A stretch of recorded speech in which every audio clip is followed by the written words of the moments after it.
Hello everyone and welcome to build up to a good game of our West Ham United against Everton. Kickoff 1 hour and 5 minutes away, which means the team lineup should be out in a few minutes time. And good news for West Ham. Good news for West Ham with the lineup. I'll wait till the official lineup comes out, but I believe Jarrod Bowen is starting for the Hammers today. We know he's back in training. When David Moyes was asked about him and Soufal, he basically said that they're both in training. We're having a little bit of a look at them, but Sunday was possibly going to be a bit too soon. Moyes was very calm. He didn't want to get too excited about the return of Soufal and Jarrod Bowen. But I believe that Jarrod Bowen is in the starting 11. But we'll get official confirmation in just a few minutes. Now, if you're in the live chat today, thank you. Hello, welcome. Make sure you subscribe to the channel and get interactive. Drop a like on the video too, but definitely get interactive because I'm just on my own. Gonzo's away today, so I'll be on my own, and then Charlie will be joining me for a bit, and then Charlie will be on his own. So I need you, and Charlie needs you. So let's see what you say in the live chat. Dorsedano, who's Gonzo Senior, he says that if we beat this, and we should, I can see Newcastle getting something at Spurs later on today, and the fight for the Euro places will really hot up. Slightly frustrating Wolves won yesterday, isn't it? It's one of them. It's just like you could do with Wolves just dropping points just to take the pressure off a little bit. So we almost become guaranteed 7th minimum. I'd like that safety net in place. So yesterday, Wolves go 1-0 up, 2-1. I know it went to 2-1. Like, here we go. But they saw it out. They've got the win. Bad news. Frustrating news. Anyway, Chris couldn't make it because of work, so he's got it. So if you're at work, probably shouldn't be on here. But I appreciate it while you are. I couldn't go today, A, because Gonzo's not here. So one of us always have to be at home to do the videos. And B, I was busy yesterday and I had an overnight stay, so I made sure to go back. We will. If we don't win another game, is it a success? No, but we will win another game. So it doesn't really matter, does it? Anyway, if you're new to the channel, like I said, subscribe. But if you're new to this show, what we're going to do, we'll take a look at lineups in 3 minutes. The West Ham team, obviously, the Everton team as well. Have a little discussion. We'll do a little bet together, and if that bet wins, we'll give someone the money, and we'll get interactive with the live chat too. Big game for West Ham today. As Mr.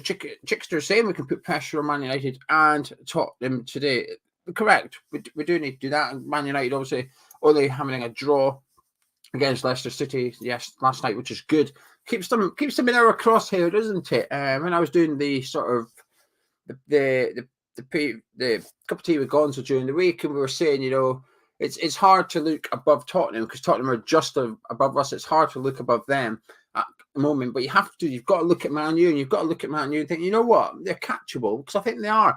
I actually think Man United are more catchable than Spurs. Spurs go on. I think Spurs have a chance of finishing fourth. It looks like it's Arsenal, but that London derby could be massive, or it will be massive in the race for fourth. But if Spurs win that, it's gone for the Champions League race.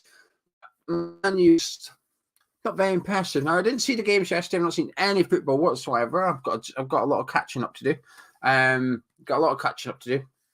But I saw the results, and Man U dropping points. No surprise, but good news for West Ham. Daniel's saying that Wolves have still got to play Liverpool and Chelsea away, so that's good news for us. Obviously, Ruben Neves is out for the rest of the season, pretty much. That's also really good news for West Ham fans. Si's just got out of hospital. Hope you're doing well, my friend. It's good that you're out. Not good that you were in hospital in the first place. So I hope you're okay. Look, am I going on Thursday? He's got his tickets for the boat. No, I can't go on Thursday. I'm actually away this week for a couple of nights. Frustratingly, we've had it booked for months now. I'm away up to Newcastle on Tuesday to see Sam Fender. Bloody good artist. I love Sam Fender. But Gonzo will be there. Gonzo's going on the boats on Thursday, so I'll be here doing the videos, and Gonzo will be at the game enjoying himself. Now, it's 1 o'clock, which means the team lineups are out, and let's have a little look at it. Lucas Fabianski is in goal for the Hammers today with a back four of Ryan Fredericks. Ryan Fredericks is right back. With Craig Dawson, Kurt Zouma in the middle, Aaron Cresswell left back, Rice and Souček in the middle with Ben Rama, Fornals, and Jarrod Bowen. Jarrod Bowen is back in the starting 11 for West Ham United, and Michail Antonio up front. Now, I'm just going to skip to the bench very quickly because there's more good news for West Ham fans. Vladimir Coufal is on the bench for the Hammers as well. So no Ben Johnson at all. He's not in the squad. Have to assume there's an injury. Looking at the West Ham team, Fredericks at right back isn't ideal. I'm not going to lie. I'm not going to sit here and say he's a great right back or anything like that. He's wasn't very good at his last appearance. But saying that, I think he's been an okay player for us. I think whenever he's been called upon in the last 2 seasons, generally, I think he's been quite good. He's just injury prone. I think if he didn't have his injuries, we'd be giving him a new contract and keeping him here beyond the summer. At the minute, it looks like he's leaving in the summer. Arguably, you could say that gives him a bit of a motivation going into today's game, that he's got to play well. He's trying to earn a new contract, Ryan Fredericks. And if he's not going to get one at West Ham, this is sort of shop window for him. He's going to try and he's going to want another Premier League club, isn't he? I think he'll be okay to drop to the Championship. I don't think it would be a bad contract for him to get if he could get a lengthy one. But ideally, he's probably going to be hoping that he secures a Premier League contract somewhere. Games like this, he's got to turn up and put in a performance to sort of be a bit of a peacock, hasn't he? He's got to turn into a peacock, show off his feathers to all the admiring clubs that might be looking at him. So Ryan Fredericks right back today, Dawson, Zuma and Cresswell. The rest of the defence picks itself. To be fair, so does the midfield. The midfield picks itself too. But the return of Jared Bowen is absolutely massive, not just for tonight, for Thursday as well. We've also got Thursday, we're playing Lyon. A bit of bad news about Ben Johnson, but what that does mean with Coufal on the bench, I'd imagine Moyes will have a pre-planned sub. I always assume Moyes just doesn't do these pre-planned sub things. Some managers do them, they'll come the hour mark, they'll take a certain player off ahead, or Champions League tie coming up or something like that. I've just never really got that impression with David Moyes, but I think this Coufal one will be one. With Lyon on Thursday, if Ben Johnson's going to be out, I'd imagine he's going to be itching to get Coufal on that pitch and get him some game time. But Jared Bowen being back is absolutely massive for us. What a boost. Immediately, our goal threat goes up a level. It just does. With him in the team, you think, right, there you go. We've got our best set piece, possibly our best set piece taker in the league. We've got him, Fornals and Cresswell starting today. Our 3 corner kick takers, they're all in the team. So set pieces, I'd expect us to be a threat again from the off. But open play, where I actually think we've done quite well recently, to be fair. I've seen Bet365 did their video clip on social media the other day saying that our problem in the race for top 4, our problem is we can't score goals, despite us being the 4th highest goal scorers in the league, which didn't really make sense. But there's goals in that team. And obviously Ben Rama, I will repeat what I said during the week, that you cannot underestimate the impact of Algeria onside Ben Rama, whether it be his confidence or even his motivation to some extent. That Algerian manager, who didn't really fancy him, resigning is huge for Ben Rama. I want to see a reaction. And also, I've still got, I've got 4. I need 4 goals from Ben Rama. I've got 8 games. I need Ben Rama to get 4 goals in the league to win that 40-1. There's a few people in the chat. I know there's a few subscribers in the chat as well with the same bet on at 40-1, which was say Ben Rama to score 10 Premier League goals. He's got 6. I need him to get 4. So Ben Rama hat trick today. Well, actually, Ben Rama 4 goals. Why stop at 3? I need loads and loads of Ben Rama stuff. Anyway, the bench for the Hammers today, we've got Areola along with Elise, Diop and Coufal and Masuaku, Noble Kral, Yarmolenko and Vlasic. And the only one missing is Lanzini, which I assume it's to do with a crash. As we know, whenever it was Thursday morning, I think it was Thursday, he crashed his car. And the reports were he walked away uninjured, he's perfectly fine. But he may have a few bumps and bruises or whatever. He maybe just be shook up and not featured today. It might be unrelated. It might be a completely unrelated reason as to why Lanzini's not in the team today. But I'll be honest with you, I don't know why Lanzini's not in the squad. Same with Ben Johnson. Have to wait and hear from the manager on that one. So, bit of a loss, especially with Lanzini being banned. Lanzini suspended for the game against Lyon on Thursday. So, it would have been nice to have had him in there because we don't need to worry about his sort of fatigue or anything like that because he can't play during the week. So he's not there. Not ideal. Dorset Dano with a start. I was keeping Dano. Everton's got the 4th worst defence in the league. Poor at set pieces. Yes, I was keeping that stat. Everybody can see it in the league table, but there's something I wanted to pick on because I think it is important. We are going to score today. There's just no way Everton are keeping a clean sheet today. But anyway, we've done the West Ham team, so we'll take a little look and see how the Evertonians are lining up today. I've seen a couple of people in the live chat saying no Anthony Gordon. I hope they're not trolling, because that would be a boost for West Ham. And they're right. Anyway, in goal is Jordan Pickford. Jordan Pickford is in goal for Everton today. It looks like they're playing a back four with John Joe Kenny at right back, Godfrey and Keane at centre back, and Michaelenko at left back. In the centre midfield, we've got Decore and Van der Beek. We've got Calvert-Lewin up front with an attacking trio of Andre Gray, Richarlison, and Iwobi. Now, that's a team that should not be possibly getting relegated from the Premier League. There's some really good Premier League players in there. I know people laugh at them. We all have a laugh at Everton at the minute because it's not going great, is it? It's a little bit comical that what's happening over at Goodison Park. But you look at that: Pickford, Van der Beek, Decore, Richarlison, Gray, Calvert-Lewin. Michaelenko costs 22 million. I'm not seeing loads of him. You can't spend 22 million on somebody that's not good enough for the well. You can. They shouldn't be. You shouldn't be spending 22 million on a player that's not good enough for the Premier League. It's a good team, but you look at it and I expect to win. No, Anthony Gordon's a bit of a boost. John Joe Kenny at right back's a bit of a boost. I used to like him a couple of years ago. Really wouldn't mind him at West Ham, but whenever I've seen him this season, I can't say I've been very impressed at all, to be honest with you. I think, let me just quickly scroll down to the bench. Well, he's not even on the bench. Anthony Gordon is right. Okay, I should have looked at the Everton bench. I'm now getting distracted.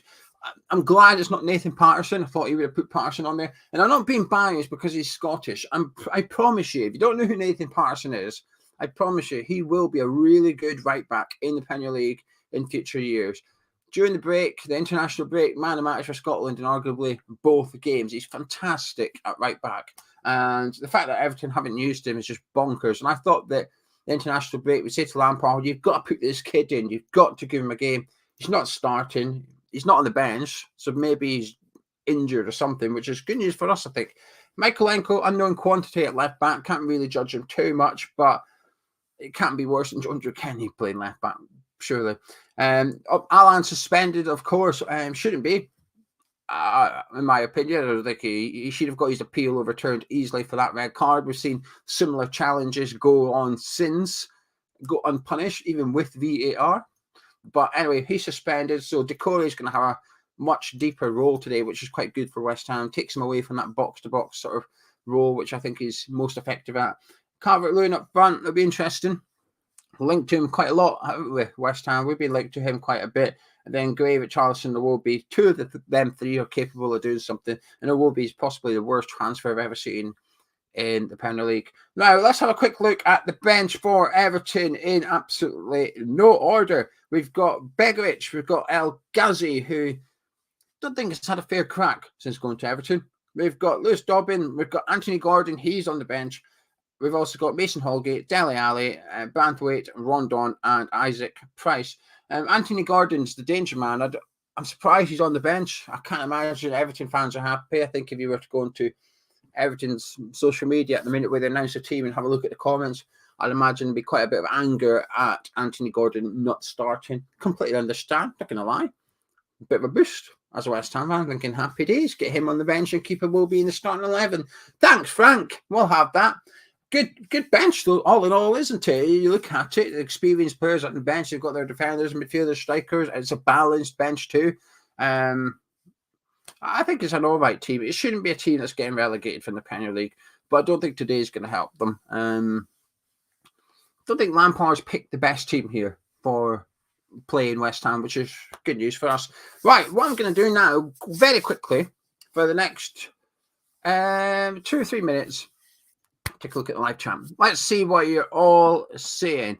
Ironix says nothing except a win is expected today. It's by how many goals. Christian said they've got Burnley on Wednesday. That's why. Thank you, Christian. I'll be honest with you. Completely forgot. They had a game during the week, and I can sort of understand if Lampard's targeting that one, but I think it's a bit naive. I don't think he's in a position where he can just write off games with Everton yet and look at them and say, we're not going to get anything there. I mean, he's probably right. But that team's not that Everton team isn't a team that suggests he's resting a few. I don't think he's resting anybody really. Maybe Anthony Gordon. That's it. It's a bit pointless. Then you're only going to rest one player. I think it's a bit daft. I think you need to rest half your team to really take advantage of rotating your squad, if you like. Thomas says we desperately need a win today, while Charles is hoping I'm right about Lampard attacking us from the off. Yeah, I don't think he'll sit back. I don't think Lampard will do it. He just doesn't have the... he's almost got too much pride in a way that he just won't come and park the bus kind of thing. I just don't see it. Alan's worried about the confidence because we had the same for Leeds. Yeah, it's fine. The funny thing is, we're either too confident or we're not, or we're too negative, isn't it? We can't wait. I'm not having to go at Alan, by the way. I get what Alan's saying. I completely get it. But sometimes when we do these, if we predict away, people say, "Whoa, hang on, a bit confident." If we predict a loss, people say, "Oh, too negative. Come on, why predicting a loss?" I'm just going to do draws for the rest of the season. I'm just going to sit here and say 2-2 every single game. Freshfielder, it will be worse than yesterday than Hugo said so. But yeah, but Hugo was 9 million. Hugo was 9 million. And I know it's still bad, but Hugo was in preparation in case we got relegated, I think. I think that's what we done. Obviously, we didn't get relegated. We didn't need him, so on and so forth. It will be was 40 million. You know, I think I could sort of half understand the Hugo transfer. I just can't understand that Alex Iwobi won for 40 million. I just don't get it. There's nothing I've seen of him at Arsenal to suggest he's worth over 14 million, never mind 40 million. While Kiriakos says, don't underestimate a team fighting for survival. Now, while that's true, what I will say, Kiriakos, I've not seen them fighting. They're in the relegation battle, Everton, but I've yet to see them fighting for relegation. Does that make sense? They've not really got the bottle, have they? I'm not seeing it. Even with Lampard coming in, I've still not really seen the thing there from Everton to suggest they're going to scrap their way out of this. Right. What we're going to do now, I'm going to get onto the old Bet365, get it loaded up, and we're going to do a little bet. What we all fancying. Put in the live chat what we fancy for the bet. It can be anything. We've got a few shots on target, actually. Let's start with that. Shots on target. You can pick one of these West Ham. I know who you're all going to pick. Who do you want to have a shot on target? We can have Bowen, Antonio, Fornals, or Ben Rama. Pick a player. Live chat. Go. Live chat. Which West Ham player will have a shot on target in the match? Bowen, Antonio, Fornals, or Saïd Ben Rama? And the most popular one in the next minute, I will put that into the bet. And I'm also going to put in West Ham win. That's not an option. I'm putting that in there. In it goes. And you're all saying Bowen, so I was hoping you would. So in it goes as well. And I don't really want to do that. I'm not going to lie. I don't really want to do an Everton player to have a shot on target because I want us to win the bet, to be honest. Right. Next up, who's going to get booked? Who is going to get booked? Any player on the pitch at West Ham or Everton, which player is going to get yellow carded? Get back into the live chat. And while you do that, I'm going to be putting in West Ham should get 5 or more corners. So is any player to get a yellow card, get it into the live chat, please. And I'll have a little look at what you're saying. Ryan Fredericks to get booked. Godfrey, Keane. I'll see what I'm Bowen. Dawson, Keane, Decore, Bowen. I think that's a shot on target, so I'll leave that one. Rice. Ooh, split here. Souček, Fredericks, Decore, Cresswell, Keane, Richarlison. Okay, so I think Keane and Decore is the popular two. Let me have a quick look at Michael Keane's booking record this season. Off the top of my head, I don't think it's that bad. So we'll have a little look. 1 yellow card in 25 games. I know it doesn't really mean anything. Right, we'll do Decore. That's only 11-1. Right, last one. Promise you. Who's going to score a goal for West Ham today? Which West Ham player is going to score? I think we're going to get at least 2. So let's have a little think. Who's going to score for West Ham? I'm not going to lie. I fancy an Antonio goal today.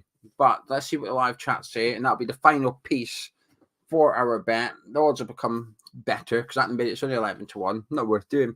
I know 50 quid's be nice for somebody, but I like something a bit more juicy. Who's going to score today? We've got Fornals, Antonio, Souček, Antonio, Dawson, Fornals, Bowen and Antonio and Zoom. Antonio, everyone's saying Antonio. I fancy Antonio. I'm doing that. Right, let's get that on. I'll tell you what, since Bet365 updated their thing, it doesn't work very well.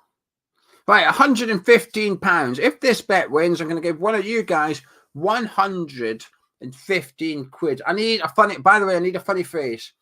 Now in the live chat, last request, I promise you.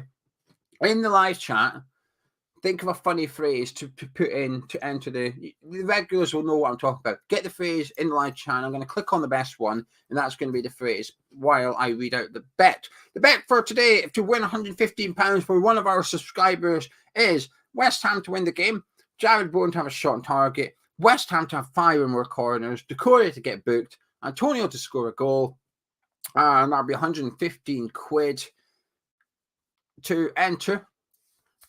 In the live chat, please put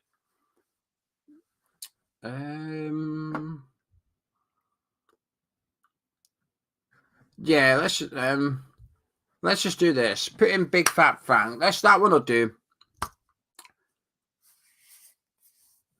No, I like this one. I've changed it. Right. There you go. 50 Shades of Damani Grey. I like that one. So in the live chat, put 50 Shades of Damani Grey. You'll get entered. And if that bet wins, I'll give one of you guys £115 this evening. Hopefully we can win one. If you've said Big Fat Fan, don't worry. It'll include it. But I like that one. That was a good one. Funny. That one's funny. I like it. Right, anyway, so I've seen the West Ham team. I've seen the Everton team. I was confident in the preview. And I'm not going to lie. I remain confident. I think we've got... Ideally, we wouldn't have Ryan Fredericks playing today, but this is David Moyes' first choice goalkeeper. It's his first choice centre back. It's his first choice left back. It's his first choice centre midfield. You could argue it's David Moyes' first choice 3 attacking midfielders at present in Benrahma, Fornals, and Jared Bowen. Lanzini would probably be in the team, to be fair. And Antonio is his first choice striker. So the right back and Lanzini is the only 2 things missing for us today.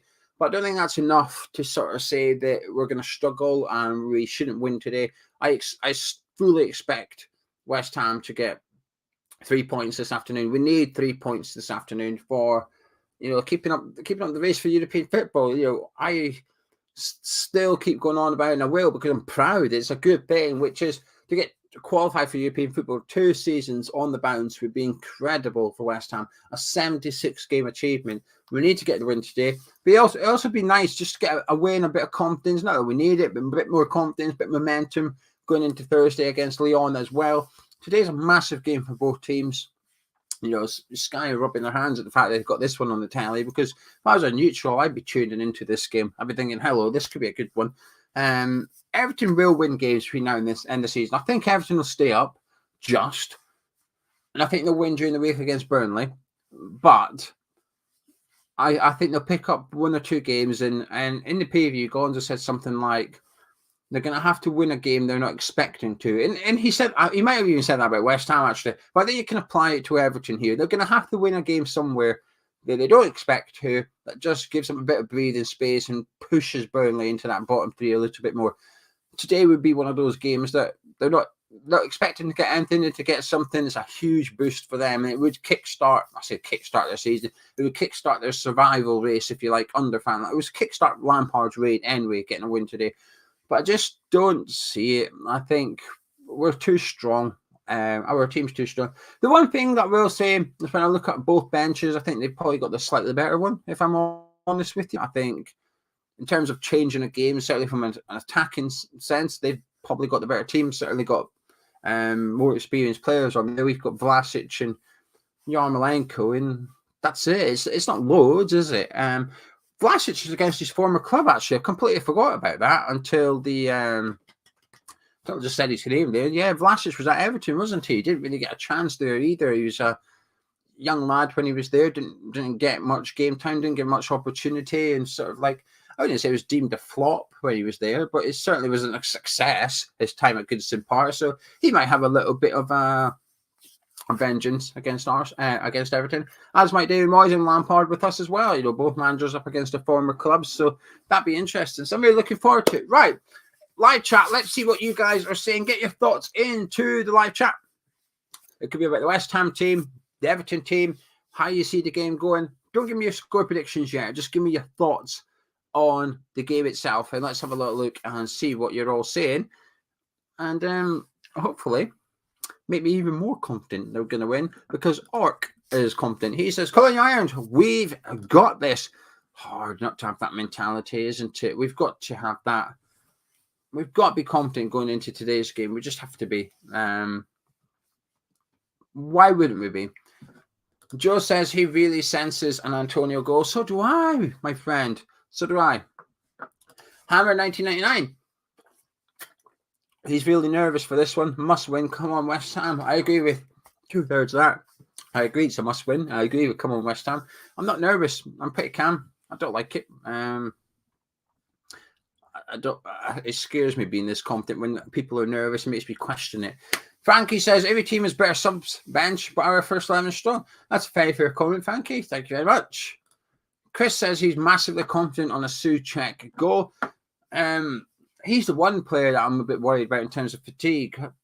You know, he's played loads of minutes for West Ham, but then he went away with Czech Republic and played 180 minutes. I'm trying to do 90 plus 90 there and struggled. Never a good sign, is it? Alan says, I'm going to be negative predicting Everton win. Sorry, lad. Hope you're wrong. I hope you're wrong too. But don't you worry about predicting that. If that's your honest feeling, that's your honest feeling. I'd rather people were honest and wrong than just fibbed and made on that they were right all the time. Nobody's right all the time. You don't learn from cheating. Anyway, Suburban says, can see this one being a good one for his goal. See, that's more confident than I am. I've not declared that. Not declared that myself. James says Everton can't defend. They've gone for an attacking lineup. We should be aiming for 3 or 4 goals today. While Rubberfinger says that lose this one 6-0, but win against Lyon first leg 3-0. Nah, you just can't do it, can you? Because our goal difference is quite important in the Premier League. I think we've got a slightly better one than Tottenham, although our game against them certainly didn't help. But no, I wouldn't take that. No.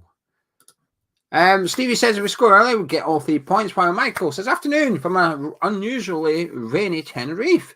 I'm feeling nervous about the game. It's games like this we get complacent. Ralph's asking why Moyes persists with Masuaku. Yeah, I mean, he's just on the bench, though, isn't he? He's only going to come on if we're winning. He might come on if we need a goal, actually, because like I just said, we've only got Vlasic and Yarmolenko, but as long as he's not part of the squad next season, I think no point in getting worked up that he's a part of the squad now, but as long as he's gone in the summer, I think that's got to be, in terms of outgoings at the club, that's got to be near the priority, isn't it? Shifting him on and getting a few £1 million in the bank. Andy says Everton blow hot and cold, Lampard. That will be the lift that we need to win. Hughes is asking about Johnson. No, obviously, I've not heard anything before the game. And usually someone will put in what David Moyes says in relation to players when he does his pre-match interview. He's perhaps just not been on yet, David Moyes. I'm sure when he's on, he'll get asked where Ben Johnson and Lanzini are, and we'll find out. But fingers crossed, it's not too bad. He was away with England under 21s, wasn't he? So as far as I'm aware, he was fine. So wait and see. Tiger is excited to see West Ham play today with little rest under them and a fuller roster.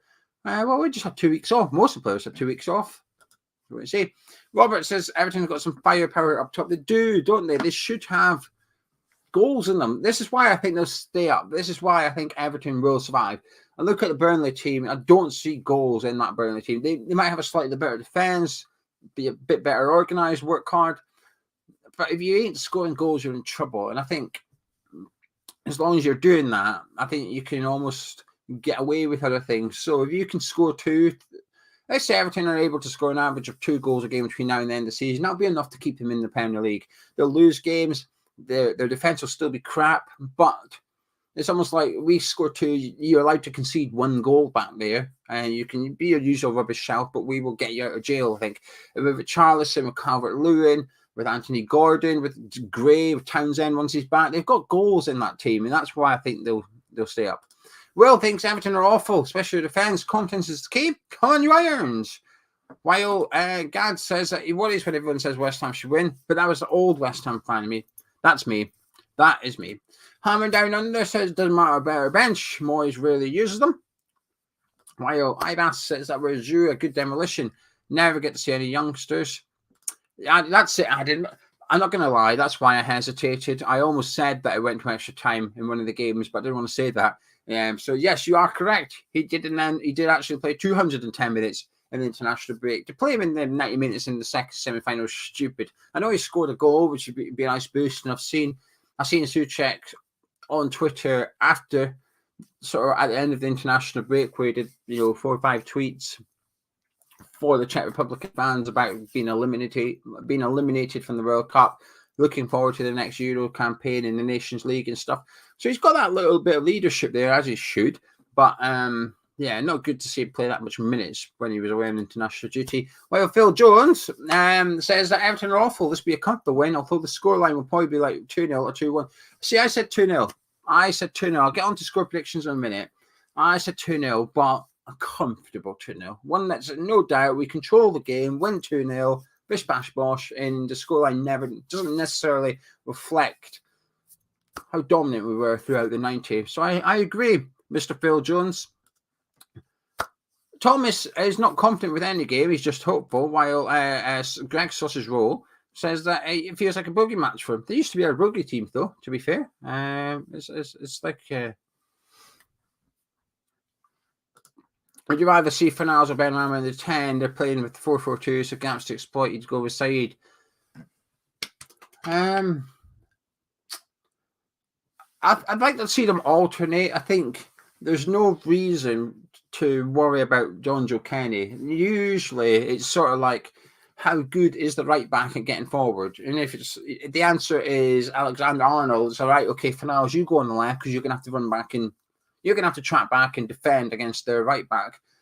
I don't think we need that with John Joe Kenny. So actually probably gives us even more freedom in the attacking sense of the pitch, where it's like we can play them wherever they want without having to worry about the opposition coming forward when in possession.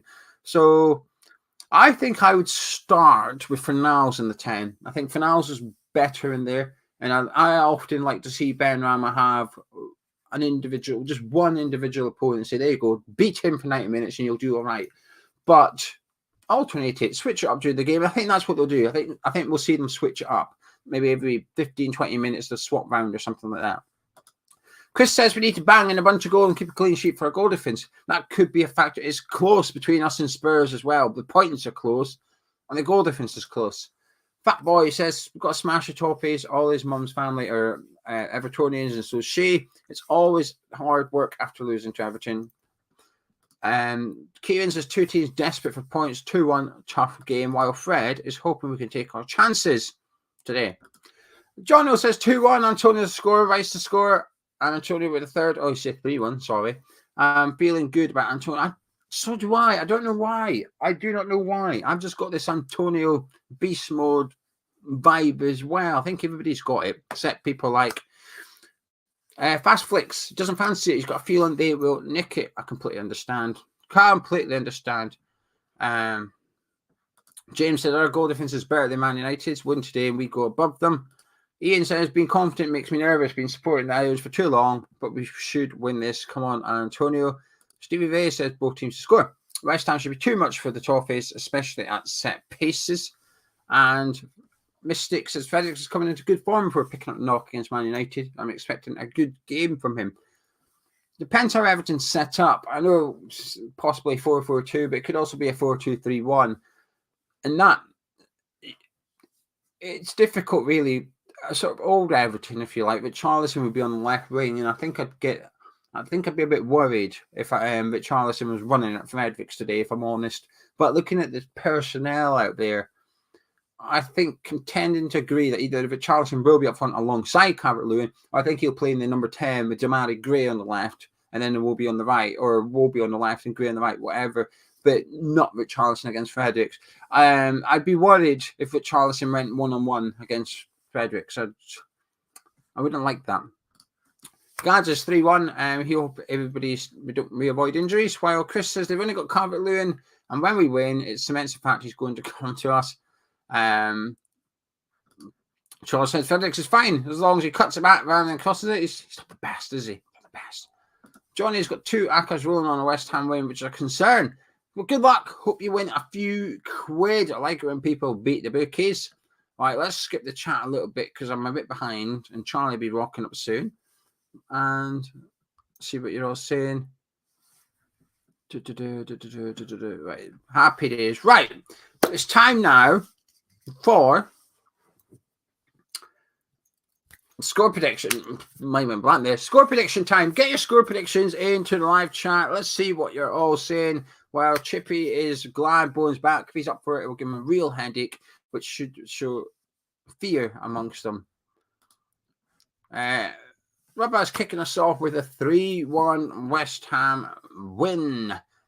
Here we go. Leo says, I think the boys will push on for this season. No whole bars from here on in. Go out and go for it. Suburban's generous 6-0. Evan 3-2. While Fresh is 1-0. And Will is 4-0 with Rob's 3-1 all day long. Chris says 4-1. Lamus is 2-1. Gad's 3-1. 2-2 says Robert. Pardon me. Goals in this game while the Orc is 3-0. Dave is 3-1. 2-1 says Boo Fan. And we now have the Oracle of Common Sense, the Oracle of Calmness. Dorset Dano, Gonzo Senior says 3-1 to the Hammers. So there you go. You got Gonzo Senior's score prediction for today. Billy Bonds is 2-1. 2-1 says Stevie Ray. 1-1 says Michael, but he'd be thrilled if he's pessimistic. 2-1 says Sai. 3-1 from Thomas. 1-1 from Sonic. And 4-0 from Gads. 2-0 from Major. Ben Rama 2. Yes, please. I need 4. I need 4 Ben Rama goals. I would love a brace from Saeed Ben Rama today. That would make me very happy. Chris, what's my opinion on Thursday? We've got the Leon preview to do. We're going to have to record it tomorrow at some point. We've got quite a bit to do because Gonzo's away for a couple of days and then I'm away for a couple of days. And they sort of just overlap. So when Gonzo gets back, I leave. So we need to sort of try and work out how to do the Leon preview so we can get it up on Tuesday. But I'm not going to go into it for this one. But all I will say, I'm feeling optimistic for Thursday night. But we need to know how today goes first. Today is a factor, Chris. If we lose 3-0 today, my confidence or my optimism for Thursday comes down a notch. I will still add in the European factor, the London Stadium factor, and crank it back up. But should we win 3-0, my optimism will turn to confidence for Thursday. Alex is 3-2 West Ham, while Brian is 4-1. Charles is 3-0 with a red card for the Evertonians. Got Michael Oliver in charge for today. I'm convinced Michael Oliver only referees the Saturday 5:30 game or the Sunday game. I don't think I've ever seen Michael Oliver do a Saturday 3 p.m. game. Size 2-1. You've already put that in. Danny's 3-1. Dorset Dan says, Charles has only scored 4 goals. For Everton this season, been booked 8 times. He's not the same. I'm telling you, surprised he's been booked 8 times. I think that he's been quieter this season, not as aggressive as he used to be. I think it's just taken something away from his game a little bit. They need to get the best. They get the best out of Charleston. They stay up. It's as simple as that. He's the best player in the bottom 5-6 teams in the Premier League. He's the best individual on his day. Problem is, we've not seen his day. This season, not good enough. THD podcast says 3-1 West Ham. Si reckons we're going to have a Vlasic winner. Ralph is saying 2-2, but he would love a 3-1. Ionix is 3-1. Contact Lights 2-1. Doug is 3-0. Set Pieces. Super says 3-1. Lee says 2-1. Massive game. April will define our season. Top 6 would be a terrific season. Top 4 is not completely out of the question. Nobody has an easy run in. While Lee is saying 3-1 West Ham. We're been really giving all teams a run for the money, but okay, the results ain't gone for us. We are massive. Johnny's 2-0, Taz is 2-0, and he's 3-0. Dorset fancies a red card for Charleston. There's a few vibes going on here in the live chat. I'll tell Charlie in a minute. Charlie's going to come on here in a minute. I will tell him what the vibes are so you can pick up where I left off. Phil says Michael Oliver's great ref. He is. He's the best one in the league, I think. Rob's wants 1-0 to shut up Defoe. What's Defoe said? Maybe he's, I don't know. Scott, he's got some ideas. How can he reach us? Our email address is in the description. hammerschat@gmail.com. The email address is there. Just send us an email. Just put something in the subject that's eye-catching. Maybe the word eye-catching. and I will pick it up tomorrow. I won't pick it up today. I'm not going to lie, Scott. I won't do it today. I'll do it tomorrow because there's a couple of people. What I will quickly say is remind you all to subscribe to the channel and drop a like on. What I will say, when I did the Fabrizio Romano interview, there's a small fee attached to the video for Fabrizio. And at the start, I said, does anyone want to sponsor one of these in future? Because obviously, if 5 people said, yes, please, that means I can do 5 videos with Fabrizio Romano during the course of the summer transfer window. And a couple of people got in touch, and I'm not responding to them yet. Don't worry, I'm stacking them so I can reply to everybody this week when my sort of heads in the game, if you like. So thank you to everybody. And if you want to sponsor one, do give us a touch. Email address, hammerchat@gmail.com. Right, let's see what else we've got quickly before I get Charlie in. Chris is 1-1. And I said 2-0 in the preview. I'm going to stick with 2-0. I've seen the teams. West Ham 2, Everton 0 is my prediction. Mr. Walsh, how are you doing? I'm well. I'm very tired, Gio, because it's WrestleMania weekend, which means I was up until about 7 a.m. last night. So I'm very tired. But I tell you what, I'm looking at the teams. I'm seeing the team news, and it's giving me an energy boost. You know what I mean? Yeah, good man. Right, I've got a couple of there's a couple of vibes going on in the live chat. I did just hear you use the word vibes, and it was very exciting for me as a person. I've been Charlied. This is the effect you have on me. You would say you're for the vibes, innit? You're not wrong. You're not Charlie, wrong. I went half Charlie, but yes. So we've got a red card for Everton. They're fancying an Everton red card. And an Antonio, not just an Antonio goal, right? But an Antonio beast mode performance. Everybody's expecting big things from Antonio today. I tell you, the first one you'd be able to speak to better than I. You know your cards. You're smart on this, and I could see where people are coming from vibe-wise on that one. That second one, he's been getting better. I've definitely saying this on the watch-alongs. I feel like he's maybe not full form, certainly not that, but he's starting to build a little something. I'm starting to when he's on the pitch, I'm like, okay, here we go, big plays is happening. We're building to it. I could see a beast mode performance today. I could feel that. I can vibe that. I can see it as well. I fancy it too. When we were doing the bet, I'm not going to lie, I tried to steer them. I said, right, we're going to do a bet. Fancy anyone to score? I really fancy Antonio to score. But what do you guys think? Antonio won. Charlie, I'll tell you the bet. You're going to have to write this down, though, so you've got it in your head. Sorry, write it down so you don't have it in your head, I should say. Are you ready? Let me open up the notes app. Yeah. And by notes app, I mean I'm going to message it to you on WhatsApp. Right, there we go. Right, I'm ready. Right, we've got West Ham to win. West Ham win. Okay. Jared Bowen, shot on target. Just one shot on target. Okay. We've got West Ham to 5 and more corners. Okay. We've got Mikel Antonio goal. Right, okay. And we've got Decore to get booked. From a layman's non-betting perspective, that feels doable. 115 quid. And this is the phrase that people have to enter. 50 Shades of Damari Gray. It's a good phrase, that. It's a good phrase. 50 Shades of Damari Gray. So hopefully we can win someone 115 quid. So that's a bet today. Antonio, what are you saying? What's your score prediction? I'm 2-0 West Ham. What's your score prediction? 2-0 feels... I mean, if Everton other seasons, I'd be a lot more concerned. But I think this is just... misery compiler, Gio, potentially for Everton today. I could back a 2-0, but I don't want to copy you, so I'll go. I'll tell you what, beast mode Antonio performance. Ready for this? 3-1. Big place. Maybe 2 Antonio goals. 3-1 is the most common score predicted in the live chat, I think. 3-1's the favourite here. The live chat are fancying 3-1, Antonio goals, Everton red card. They're going for it. They're going for the lot. Anyway, Mr. Walsh, I was out all day yesterday, as you know. I'm a bit hungover, and I've not had lunch, so I'm going to disappear. I'm going to see what I can muster up to eat during the first half of the game, and I should be back to. Join you at half time. Appreciate it. Feel free to message me what food you get, so I can live vicariously through you. I'm not going to lie. I'm hoping. I've got a bag of potato wedges in. I fancy a bowl of potato wedges. I'm not going to lie. So I'm going straight for the freezer. See if I've got potato wedges. Right. So anyway, I'll catch you at half time.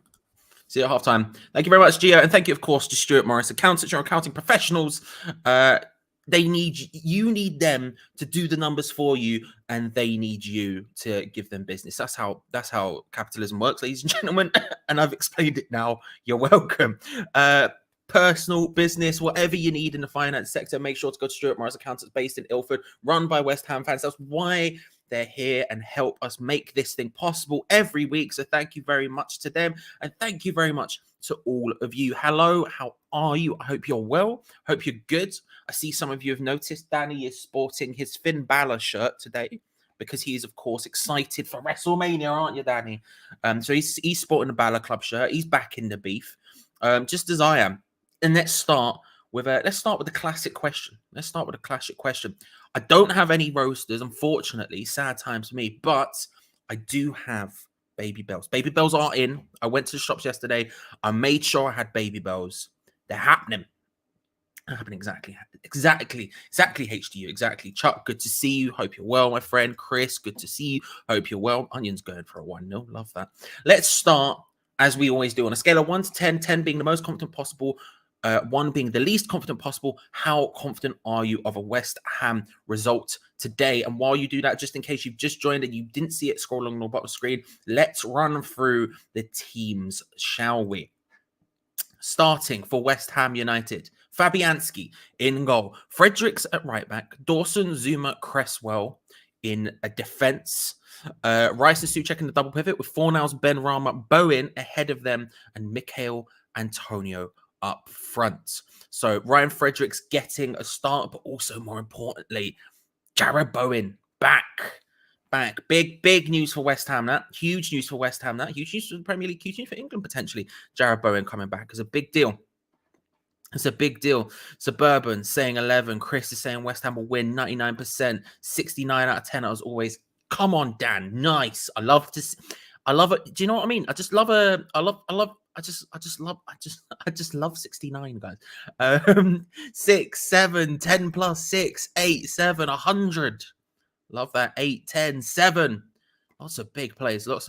Jay, first bet of the season. That sounds doable. I think it does sound doable.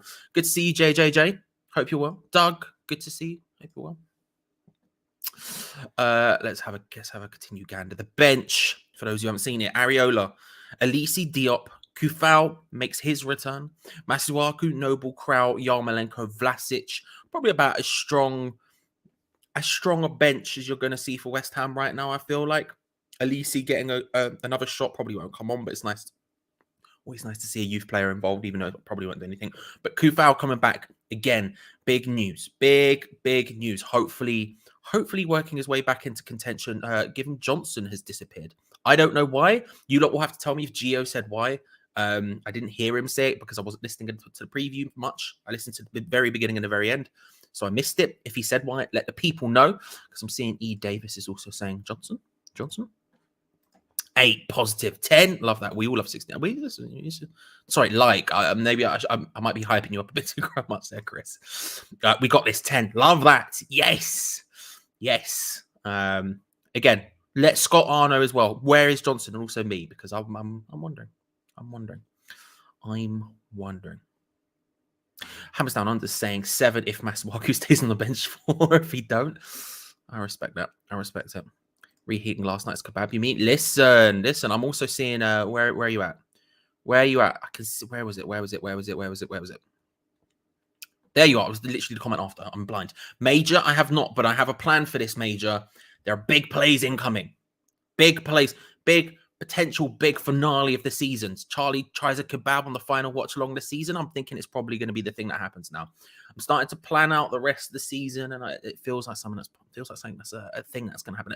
A big play. Thank you, Danny. I'll take that. Ockflex is not on the bench. He's bound. He's just not on the bench. We obviously have a bench full of experienced players today. Only 2 of them attacking, bless, but there we go. That's the way life goes, isn't it? That's the way life goes. Did he play? Oh, of course, he went to the under-23s, didn't he? Fair play. I forgot about that. Fair play.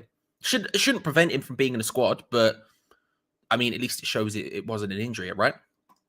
Moy said Bowen is ready, but he's worried. No, I'm worried. Yeah, I'm concerned. I'm always concerned when a player first comes back from injury. Similarly to when Stone Cold Steve Austin comes back to wrestle a match. Do you know what I mean? There's always a bit of me that just goes, I'm scared. Stop. But we'll see what happens. I don't think he should have been. We'll see. I don't think he should have been thrown in if he wasn't ready. If he's concerned, I'm concerned. I'm concerned regardless. But still, 10 says John O. Well confident about today's game. Love that. Judas is lobbing in a 10. Good to see you, my trustworthy friend. I hope you're well. Surely Lisa gets a shout at some point, consistently being on the bench all year. You'd hope so, Callum. The problem is obviously Dawson, Zuma are both very, very good. Ogbonna was very, very good before. I suspect Moyes would still put on Diop ahead of him. But you'd hope so. You would hope so. Now with lack of cup games again, we've got Europe, but that's not really counting, is it? I hope so, but we'll see what happens. Johnson out because it's his mate Stag do in Prague. Ooh, is that true? Was it under 20, England under 21 knock? Okay, we're getting conflicting reports in the chat, but I respect it. I respect it. A confident 9. Need to get by eating that kebab. See, listen, again, I'm thinking it's a big season finale thing at this point. Starting to plan it out. I feel like that could be the finale for the watch-alongs for the season. Just Charlie tries a kebab for the first time. It's the kind of entertainment I bring here. Everton line up as such. Pickford in goal. Kenny at right back. Godfrey and Keane at centre backs, with the left back being Michaelenko. We have a double pivot of probably Decore and Donny van der Beek, it looks like. Ahead of them, Dominic Calvert-Lewin, Damari Gray. Ahead of them, Alex Iwobi, Damari Gray, Richarlison, and Dominic Calvert-Lewin up front. A team that shouldn't be getting relegated. A team that is good enough to trouble most teams. At least it should be, right? It should be. And yet this is a season where it just all consistently has not been working for Everton. A lot of money spent on this side. A lot of good players in that side. Your Dominic Calvert-Lewins, your Richarlisons, Gray is effective despite whatever. Decore, Donny van der Beek, Godfrey, Michaelenko's cost a lot of money. There's a lot of good people in this team, right? Form all over the shop. And that's kind of what is helping me be so confident today. You're looking at this and you say that's strong, but form is just so all over the shop that it's giving me a lot of excitement, a lot of giddiness in that sense. Begovic, Holgate, Branthwaite, Price, Gordon, El Ghazi, Dele Alli, Dobbin, and Rondon are the bench. Is Lanzini injured? I believe it's because of the car crash he had. I don't really know much about that story. I've sort of avoided it, but I believe that is the reason why.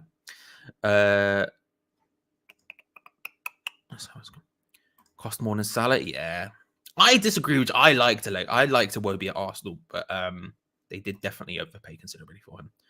And I hoped it would work out. And there's been flashes where I'm like, oh, yeah, it might work out. No, it's not happening. Not happening.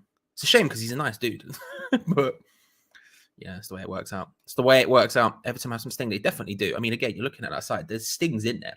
Richarlison's not been informed, but Richarlison, Calvert-Lewin's obviously a good striker. Damari Gray is a blunt force object, but he exists, Decore, when he's doing box-to-box stuff, is good. Donny van der Beek is good.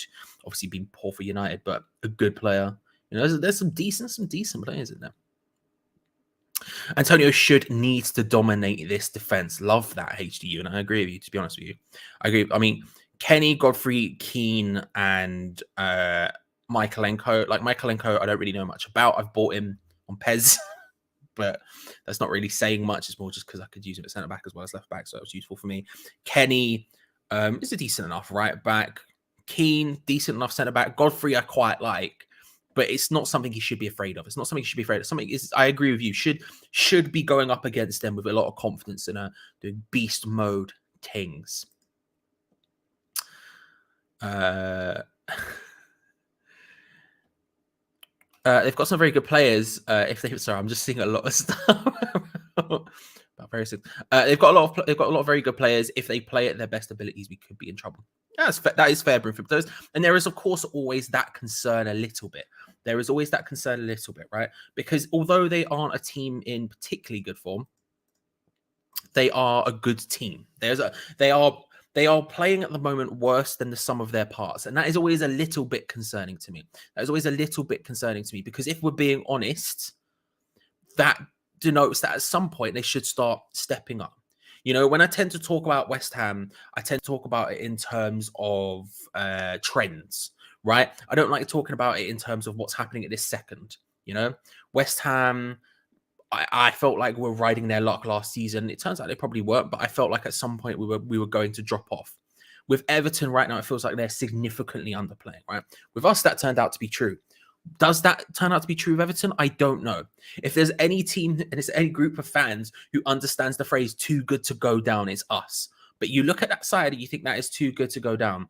And how that plays out, we will see. We will see. At this point, I'll ask you for sub bingo. This is, of course, the moment where we guess where David Moyes will make his first substitution of the game. Give me the minute. You can obviously get involved with the grander player scheme if you wish, but give me the minute. We'll see what happens. In the meantime, I'll remind you that if you're looking for a link for the game, because you can't watch it, it is of course on Sky Sports UK today.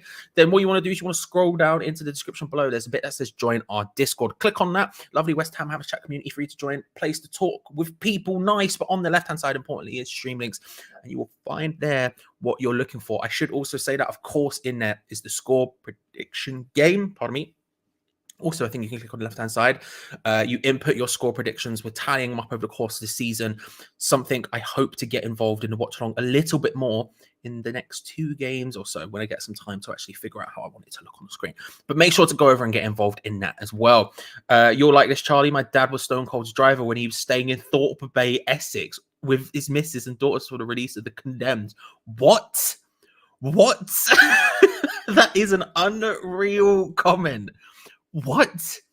First of all, Stone Cold was staying in Essex is hilarious enough to me. We're starting incredibly strong. Secondly, your dad was his driver. Thirdly, you went to dinner with the guy. Fat Charlie Anthony. An unreal comment there, sir. An unreal comment. I've got a hot chocolate, so I'm just going to finish. That is excellent work. I am very jealous. I am very jealous. He's apparently a very nice man. But my God. And he drives an ATV very dangerously. Wouldn't trust him, you know what I mean? Scary. Anyway.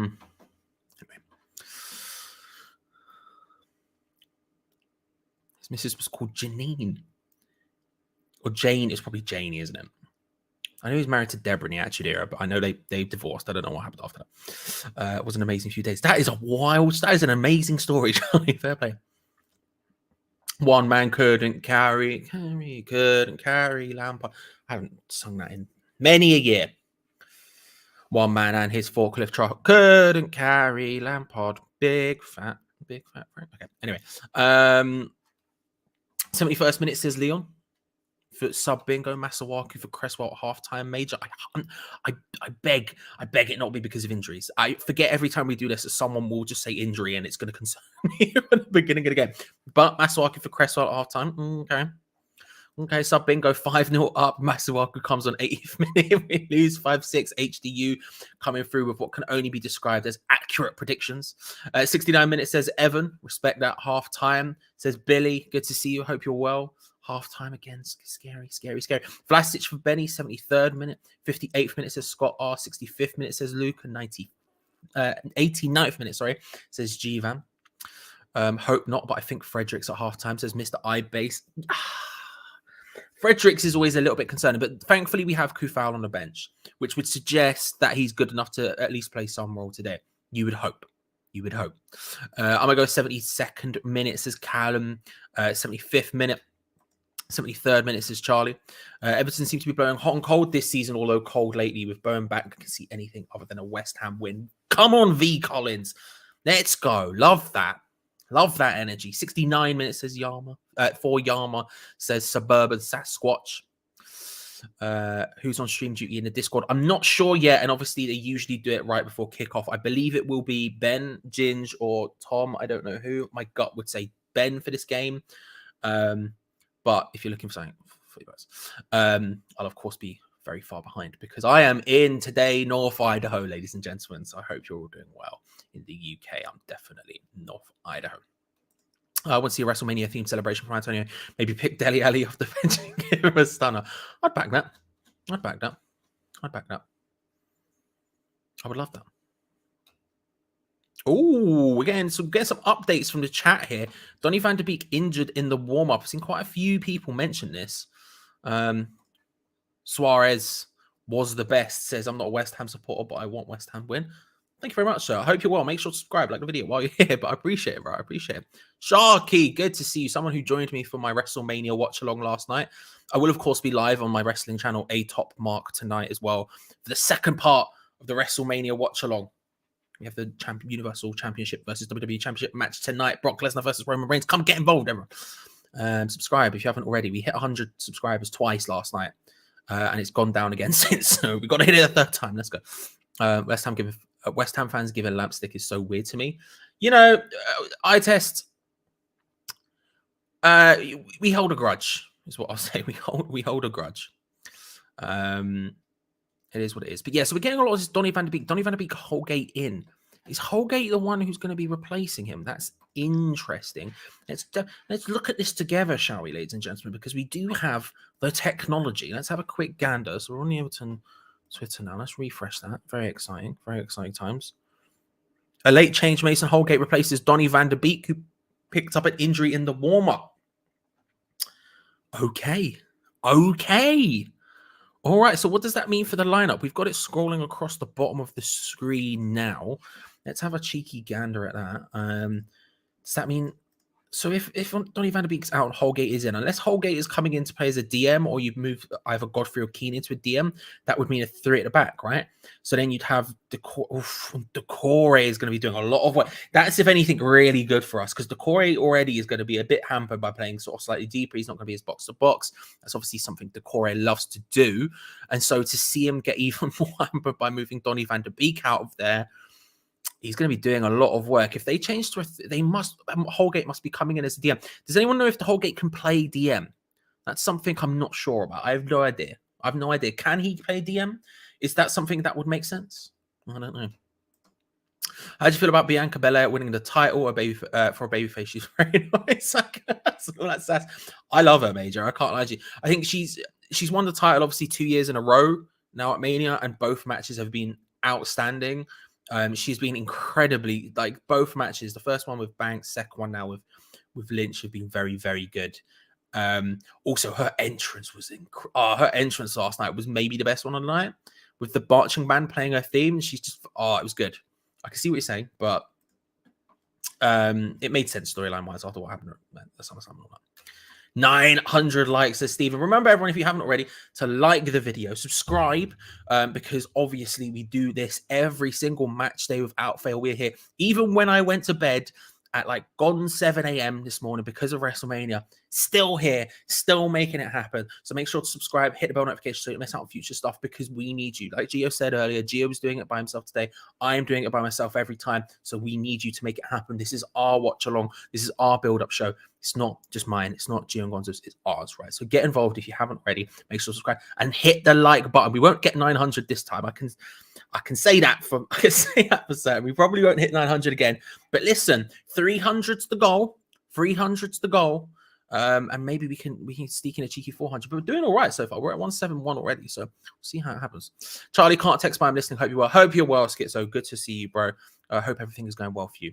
And hey, at some point, maybe we'll both find our way to a game again. We can chat in person. But good to see you. I hope you're well. Enjoy the game.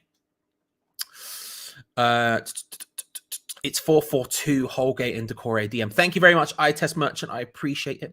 How do people still watch wrestling when they know it's fake and fixed results? Because it's entertainment, it's not sport. I'll be honest, it's entertainment, not sports. And you can watch it too on A Top Mark. Come, subscribe. I need to hit 100 again. Let's go. But yes, good. Thank you for the info though. Holgate and Decore at DM is interesting to me. Okay. Big 3 points. Let's go. We're about to kick off, ladies and gentlemen. Of course, like I said, if you haven't already, make sure to subscribe. If you're looking for a way to watch the game, there are certainly ways you can do that.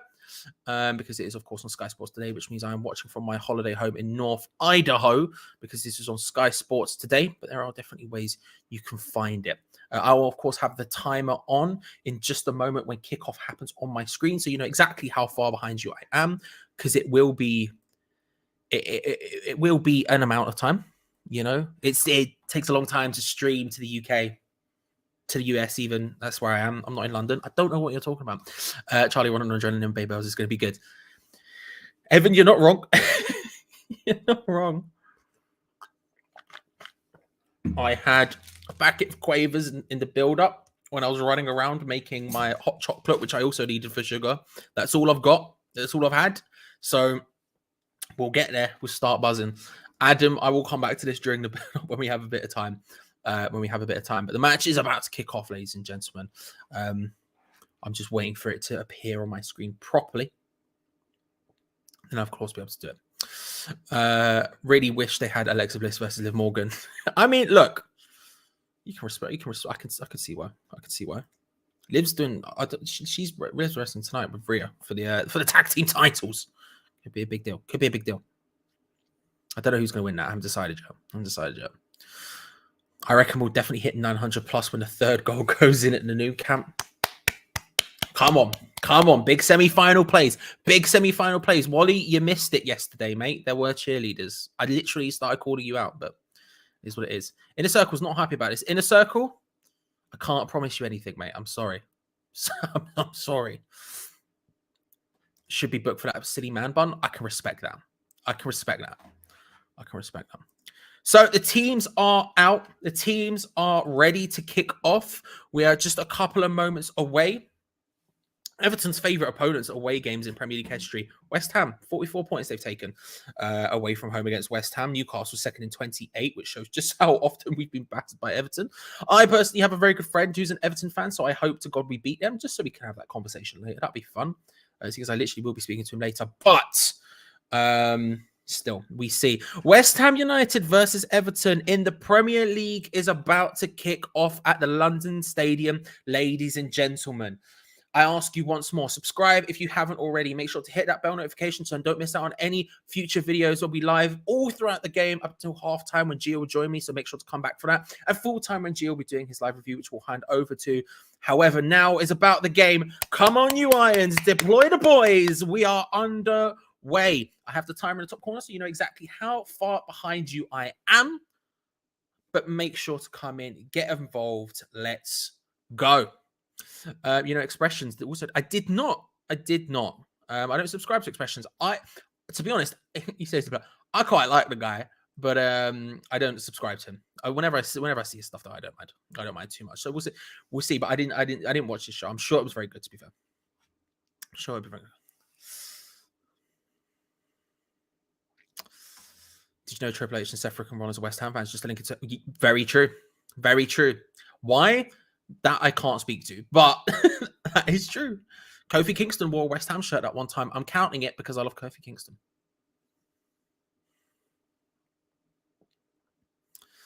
Mason Holgate stepping in. We're seeing him there. So I test Merchant. I test. Are you an Everton fan, by the way? Because if so, let me know how you feel about the Everton lineup and what you think the score predictions for today's game is gonna be. Because I'd be interested. Let me know in general what you think score prediction is going to be as well, actually. Screw it. Everyone, score predictions, might as well. Usually we do it right at the end. We didn't really have time today. But score predictions, everyone. What are you feeling? What are your vibes? What are your vibes? Dawson and Zuma at the back, hoping Zuma can step back up. He's obviously been incredible this season for us. And has only really had one poor game. And that was the last one. Was it the last one? Where he just wasn't happening for him. So hopefully he can step back up through the gears today. It will be chasing down the ball there, trying to make it happen. Last 11 away games for Everton has just popped up on the screen. 9 defeats, 2 draws, 0 wins. 1 minute winning, 495 minutes losing. That's the kind of vibe. That's the kind of vibe we're talking here. So this is something that should happen. Got Mikel Matavi. I thought that was John Obi Mikel, but to be honest with you, I couldn't see it properly, and I didn't want to be like, who is it? What's going on? Thank you. I appreciate it. That's fair, Dory. I thought it was John Obi Mikel. What man? Manchester United legend, John Obi Mikel. But this is the sort of game you want to put the opposition to the sword, right? This is the sort of game you want to step to them. You want to make them panic. You want to make them struggle. This is a team who are lacking confidence, and if we score early, this could be a lovely afternoon in East London if we score early. Will that happen or not? I don't know. Jordan Pickford is already screaming at his defense in a very angry manner. Very short man. Big boot up the field, nevertheless, cut out by Kurt Zouma. Declan Rice and tries to nod it on straight into the path of Mason Holgate.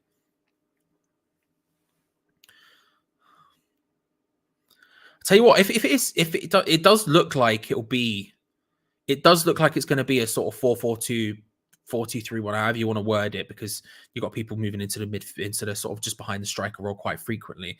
But that's probably going to help Decore, because Decore will maybe get a little bit more license to go forward now. He has a much more defensive player next to him in Mason Holgate than Donny van de Beek. And right now, Mason Holgate seems to be sitting in that sort of deeper lying midfield role and allowing Decore to go forward a little bit. We'll see how it works out. Demarai Gray seems to be on the right-hand side up against Aaron Cresswell with Iwobi in this sort of 10 position. Again, I suspect that will sort of switch around and shift around as it goes. We'll see. But that's sort of how it seems to be. Declan Rice coming out from defense, striding forward, finds his friend Ryan Fredericks.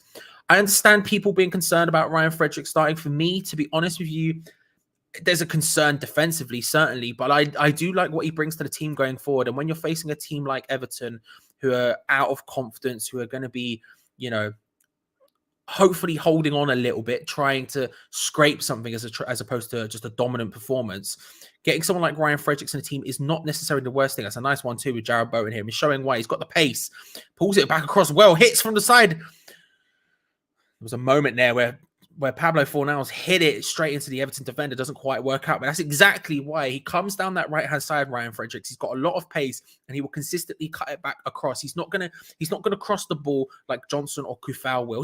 He might do occasionally, but that's not really his game. He's gonna want to play those 1-2s with Jared Bowen like he just did, get in behind the defense and pull drag backs. He's a lot more, he's like 10 times more likely to hit across a pull back than he is across.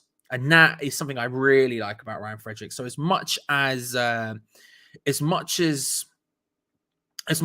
concerning playing him defensively and everything else, and obviously he's probably our third best right back, you would say, I like that about him. He brings something different. And against a team who are lacking in confidence like Everton, that could be something beneficial. Come on, West Ham, says Mr. System. Love that. Hope you're well, bro. Hope you're well. I would say don't overlook Everton. We got smashed by Brentford yesterday. Don't overlook any team in the Premier League, I think, is the problem. There's very few teams, apart from maybe Norwich, depressingly, whenever they're in the Premier League, and a couple of others. I don't think you can really overlook anyone, right? Still, we'll see what happens.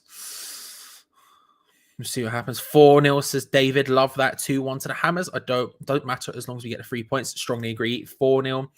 Frank to Gright. 4-0. 5-1. 2-0. 2-1. Triple H was born in plaster.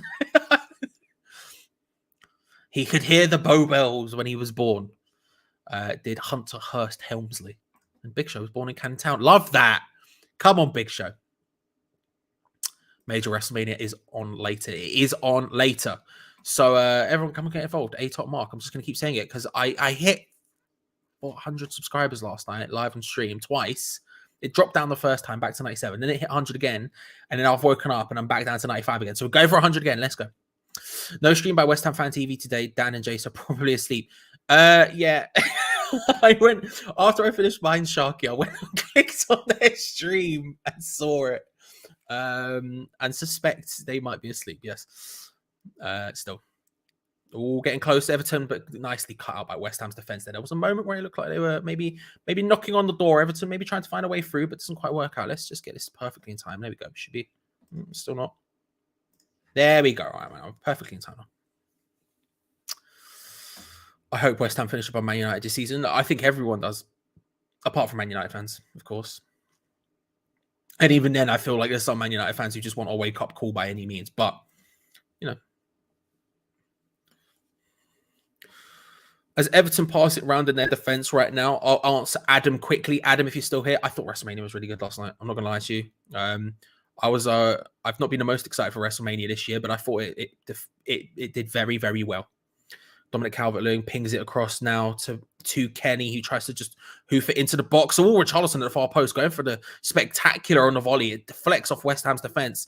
Mikel Antonio does well to control the ball out, and Declan Rice plays it forward. West Ham on the counter-attack here. Pablo Fornals. Counter-attack is definitely off. There was a moment there. There was a moment where it felt like if we had a bit more cutting edge about us, we'd get in there. But decided to pull it back and take our time. Pablo Fornals crosses in the ball, looking for Antonio, who's firmly in the centre. You love to see it. My God, Mikel Antonio in the centre of the pitch. Rice plays it out to Cresswell, or Pablo Fornals even. Looking for Souček. He's in an awkward position there, and Everton can come away with the ball. They're looking a lot more likely to counter-attack here. Alex Iwobi striding forward confidently with the ball. Plays it out to the left-hand side to Richarlison. Steps up against Ryan Fredericks. Pings it in. Looking for a shot. He tries to just cut in to stronger foot there. Richarlison maybe go for goal. He hits it. It's just straight off the defender. Everton maintain possession of the ball, but they're very... West Ham deep. The ball in from Iwobi. Looking for Calvert-Lewin. Can't quite be found. And West Ham come away with the ball nice and calm. Cresswell into the path of Pablo Fornals out on the left-hand side. Looking for a run. Jarrod Bowen just activated a run there. Declan Rice looking in towards the players. Ben Rama, who's playing in the centre attacking midfield position here, finds Bowen, plays it into cross to Fredericks, and that's why he doesn't cross. That's why he doesn't cross, ladies and gentlemen. That's why he does pullbacks. That cross was very poor. I'm glad Zuma survived internet cancellation. Yeah, he did. He's been playing brilliantly. To be fair to him, he's been playing absolutely brilliantly for the entire... Since it happened, he obviously played that day, which was, I still think, a poor decision on David Moyes' behalf. But he's been absolutely brilliant since he had one poor game in the last game where he just was not at the races. But apart from that, every single game since he's been brilliant. He's been probably our best player. If I was having a conversation with... I don't even remember who. I think it was on Two Spanners, One Hammer. A Hammers Chat Patreon exclusive podcast made just for you. Of course, ladies and gentlemen, by the way, it's the beginning of the month, which means it's the best time in the month to get involved with Patreon if you want, because if you join, you get charged when you join, and then at the beginning of the month. So, hey, do it now. Earlier in the month, the better. Antonio wobbles through, hits it, deflects, and it's a corner for West Ham. So the sooner you do it. So get involved. Patreon.com/Hammers Chat. I was talking on Two Spanners about Hammer of the Year. And whoever I was talking to about it, I can't remember. It might have been Ray, it might have been someone else. Said that it's a shame what happened to Zuma because he probably would be in contention for Hammer of the Year if it hadn't have happened. And I'll be honest, I think he'll still be in contention for Hammer of the Year. He's been that good. He's so good. Corner to West Ham, out on the left-hand side. It looks like Pablo Fornals is going to take it. In-swinger whips it into that front post area because we are predictable. And guess what? It doesn't work. Shock horror. I almost forgot that happens because I've been, international break. Declan Rice scoops it back across. Can't quite find Dawson at the back post. Jarrod Bowen picks it up on the edge of the area. Hits it straight into the hands of Pickford from range. First shot from Jarrod Bowen. We're going to call it a warm-up shot. I almost forgot how terrible we were at corners, hitting them at the front post all day, all night. But there we go. There we go. Jeffrey, my G. Hope you're well, bro. Hope you're well. How are you? Hope you're good. Can't stay and watch, but dropped in quickly to like, comment, you guys really need 3 points today. Could be a good goal difference boost. Good to see you, John. Thank you very much. I appreciate that. We all do. And yeah, big plays. Big plays. Come on, John. Come on. Hope you enjoy your day, whatever you're up to, John. Yeah, his crossing is bad. That's why I like his pullbacks so much. He gets into really nice positions for pullbacks consistently. And his pullbacks are decent, and he's the only person who does them in this team, which is why I like it. But when you're wanting a traditional cross, not the guy. Not the guy for it. Not the guy for it. Am I right, Danny? Danny knows.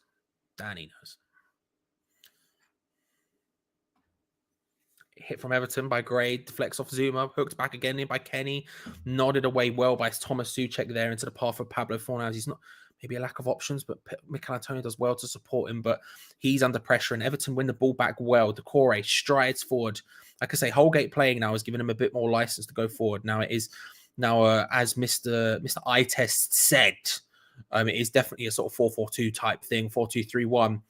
Oh, that's a great ball out to Jarrod Bowen. He's got space in front of him on the right-hand side. Finds Saïd Benrahma, who plays it into Antonio. It's just past him. Pablo Fornals. Good goalkeeping by Jordan Pickford. Annoyingly, we flew through there. All of a sudden, it just opened up in front of us.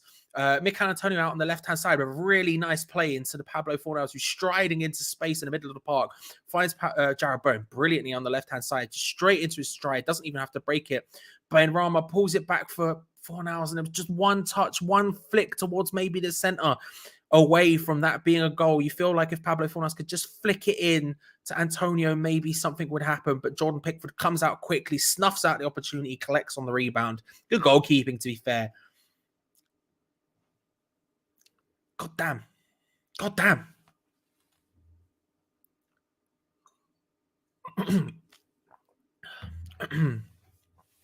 Decore out wide now to Michaelenko, Richarlison. Everton trying to work the ball down the left. Good defended by Kurt Zouma there. Just hooks it away. Richarlison does well second time there. But his cross lacks a lot to be desired. Nice control down, nice little touch to get into some space. But with his weak foot, tries to just flip it into the box, flop it into the box, chop it into the box, chip it into the box, and just not even close. Not even close. Straight out for a goal kick. Holgate is down, Leon. We've just seen that happen here. Injuries piling up for Everton right now. They've got to hope that this isn't serious for Holgate and he can play. You never like to see anyone injured. You never like to see anyone injured. So am I, Jeffrey. It's mad, isn't it? It's mad to say it, but so am I. So am I. For Everton to re-sign Zouma, they'd be comfortably mid-table now. You have to act like it's a possibility. I mean, he would make the defense significant. He makes everything significant. He's a very good player. He's a very good player. Went outside for a piss and a smoke. Massive shooting star. Got to be a good sign. Let's go. How does this look like an uncommitted face to you? Does it? I don't know. I feel like it's fun. I doubt Fabs will come out. Yeah, no. Areola would, but not Fabianski. It's not his game. Not his game at all. Mason Holgate's the back of his socks just cut up a storm. Cut up a storm trying to figure out what's wrong with his calves there. Bones looking sharp. He is, which is good to see. Always the concern when someone comes back from injury first time, you've got to be concerned that they might not be fully fit and firing, but he's looking good so far. Too many passes in front of goal there. Or maybe one not one enough. But you take the shot earlier or you play that final ball in after. It's one or the other, and we did neither. You know what I mean? Just again, it's just not true, Jeffrey. Just not true. I appreciate it, but just definitely not true.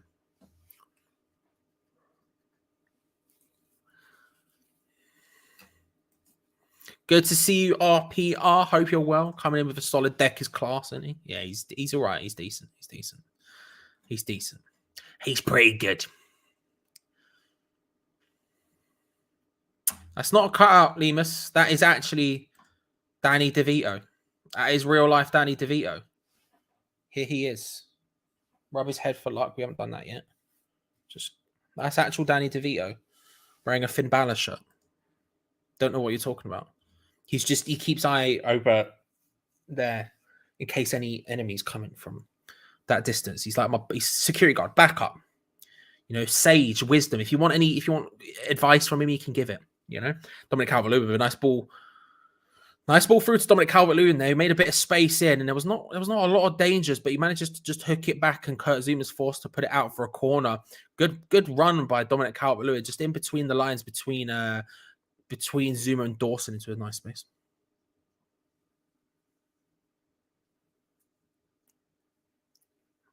Remember, we do have baby bells available today, people. Wouldn't recommend it first half yet. It's not going poorly enough to where we need it. But just remember for the second half that there are baby bells available for the game. So if enough people call for the bell, we will bell it up. We will put the bell in the gob if it's necessary. Whipped into the box now from the corner from left-hand side from Everton. Headed away. The second header from Benrahma. Nodded down awkwardly by Everton, but they managed to just keep track of the ball. Gray finds Richarlison into the path of WHUEVE. Some runners in the centre. Oh, it was almost a nice idea. Michael Keane was the person making the run. Almost a nice idea from Everton. They didn't quite work out for them. But Yeah, Arthur's right. Even games so far. Certainly not one way or the other in any sort of strong sense. Neither team creating unreal chances yet, as of yet. But certainly at times you look at it and you think, oh, there's an almost a chance there, half chance potentially. But so far, so even. So far, so even. We're 17 minutes into this game, almost 18 minutes. Has a nice ball through to Richarlison. Pings our cross. I don't know why I said it like that. Holgate went for it from range. Just not happening. And Fredericks gets some sort of head on it. So does Thomas Souček. And it comes. Everton regain the ball. Iwobi on the edge of the area. Puts it into a good area. It's a nice cross by Alex Iwobi, but no one can get there. Fabianski collects it, rolls it out quickly to Declan Rice. We need to counter-attack now, West Ham. Slightly faster. Into the path of Pablo Fornals, straight to his feet. You maybe want to keep the vibe going forward. Last 5 minutes of possession has been 70% Everton here. We're a little bit up against it. I mean, look, Everton need to step to us, right? This is a game for both teams. This is a big game for both teams. To quote Paul Heyman at WrestleMania 17, it's a game both teams need to win and neither team can afford to lose, right? You've got a team in Everton who are obviously down and out and round in the bottom of the area, struggling. They're going to need to start picking up some wins at some point to make sure they're just not in a relegation fight towards the end of the season. Under a new management, it's just not going to be a thing. And then you've got us who are still in a chase for European football. But if we've got any hope of getting that, we need to pick up some wins. And of course, we've got Thursday night coming up. A win would do us the world of good confidence-wise. And so you've got two teams here who need it. And if anything, that could help us a little bit if we're being honest about it, right? Because the as much as it is a bit shaky, and every time as in a circle suggesting here, when we're playing on the counter here, when they do get into dangerous areas and we give the ball straight back to them, everything else, they're getting back very quickly in defense, Everton, pretty well, to be fair to them, but we want them out of there. We don't want them to be sitting deep like this. We don't want them to be able to sit back, because we can't break teams down. That's not what we do. We have been able to at times this season, but not consistently enough, and certainly not since the first third of the season, or whatever you want to call it, right? So we want them to come at us. We want them to have that ball in and around our area. We want them to commit. We want, in a way, look, Doucouré is obviously a very dangerous player, and running back and forth, always scary, but we want them, if anything, we want them to come to us. We want Doucouré out of that position, isolate Mason Holgate in the center, isolate the defense, and really step to us. I think Holgate is giving them a little bit more balance. It means Doucouré can get forward and they still have a more defensive-minded player sitting in that sort of area, which is good for them. But to be honest with you, that's kind of what we want. It's scary. It is scary, but it is kind of what we want. First 20 minutes, though, relatively even. You'd maybe give the benefit to Everton potentially, but relatively even. Actually, would you give it? No, I think it's even. I think it's been even. But we have certainly been scary at times. We've certainly been scary at times. The dichotomy of the West Ham fan base when it comes to Cy Benrahma. Effing hell, Benrahma follows stream by persistent Benny boy. Well done. Happens. Gaza, good to see you. I hope you're well, sir. Hope you're good. Thank you for your comment on my video yesterday, by the way, Gaza. I appreciate it. I didn't have time to reply to the comments, but I did see you'd commented, so appreciate that, bro. Well, drive my DeLorean and call me the Doc. Hello, Madman. How are you? Hope you're well, bro. Hope you're all good. Hope Scott's well. DeLorean and Doc is another good one. It's another good one. West Ham coming forward. Cresswell trying to find a bit of space for a cross. Can't quite find it again. Just often having to stop, turn around and pass it backwards. It's very frustrating, but out there to Benrahma, hits it first time. Straight at Doucouré. Rice then puts it in a second time. Bowen and Antonio both there. Neither of them can get on the end of it. Declan Rice's touch there. All kinds of awkward. And Iwobi does well to battle for it and finds Richarlison. Fredericks battles for him. And it's going to be a free kick to Everton. It's going to be a free kick to Everton. Richarlison's complaining about something. Literally won a free kick. Don't know why he's moaning. To keep me happy today, we need a clean sheet, at least 2 goals today minimum. Well, listen, we'll see what happens. It's not looking super up right now, but I mean, a 2-0 would be beautiful. 2-0 would be beautiful. No, I'm not. CM, I'm not. I'm going to talk about anything else. CM, how's your day been? Do you want to? What's your CM? What's your top 3 fruits? Talk. Come on, CM. Let's get to know each other, man. You know, it doesn't have to be so stressful, mate. Let's come on. Let's vibe. What do you think? What's your favorite film? You know, we can have conversations. We can have conversations.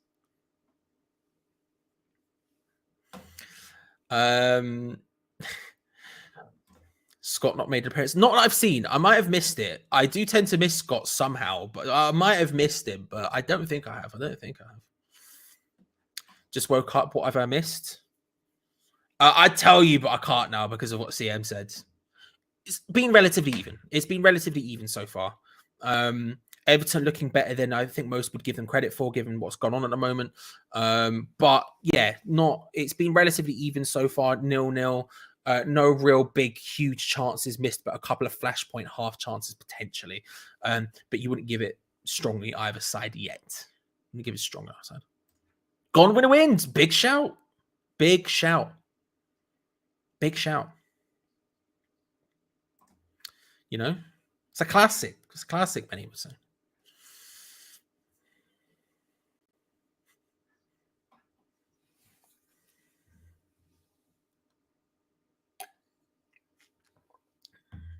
Pinged forward there by Everton, but just straight into the hands of Fabianski. There you go. Said some words about the game. Unrelated, but what's your take on the Will Smith situation? Good question, Phil. You know, I feel like he overreacted. Feel like he didn't have to do what he did there. You know, I feel like what we all want to do right now, what we all want to do, and I'm sure that CM can agree. What we all want to do now, just go through Will Smith's filmography and just discuss each one in depth. You know, so what we'll do right now is we'll just head on over to Will Smith filmography and we'll just go through him. Now, where the day takes you, I've never seen it. But given the title, I'm going to give it a 6 out of 10. Made in America, never seen it. 6 out of 10. 6 Degrees of Separation, never seen it. 6 out of 10. Bad Boys, now we're talking. Action films, I like them. They're my kind of vibe. You know, something I can get on board with. I'll give that one an 8. Independence Day, another 8, because again, action film. Men in Black is a 10. Come on now. Men in Black 1.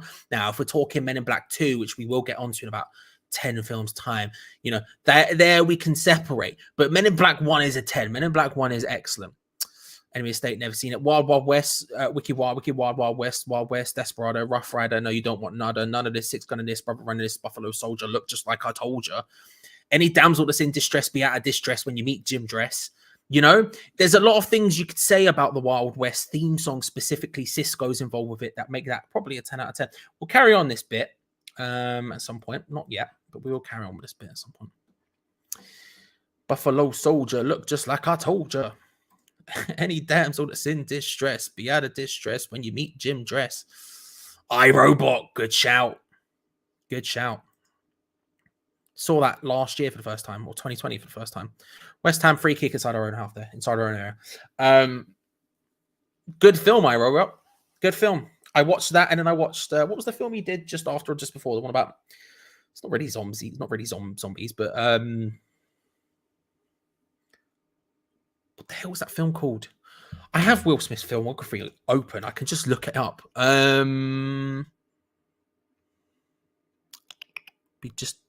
Am Legend. I watched that straight after as well. Both good films. I watched Hitch on a plane ride from New York to England when I was a kid. Oh, good opportunity. 4 hours. Can't quite get there. Decore cuts it out. I watched Hitch on a plane. My dad used to live in New York when I was a kid, and I went to stay with him during one summer holidays. And I came back. On the way back, I watched Hitch on the plane. Fell asleep partway through it. Tried to start watching it again. Never finished it. I'll give it a 6 out of 10. I'll give it a 6 out of 10.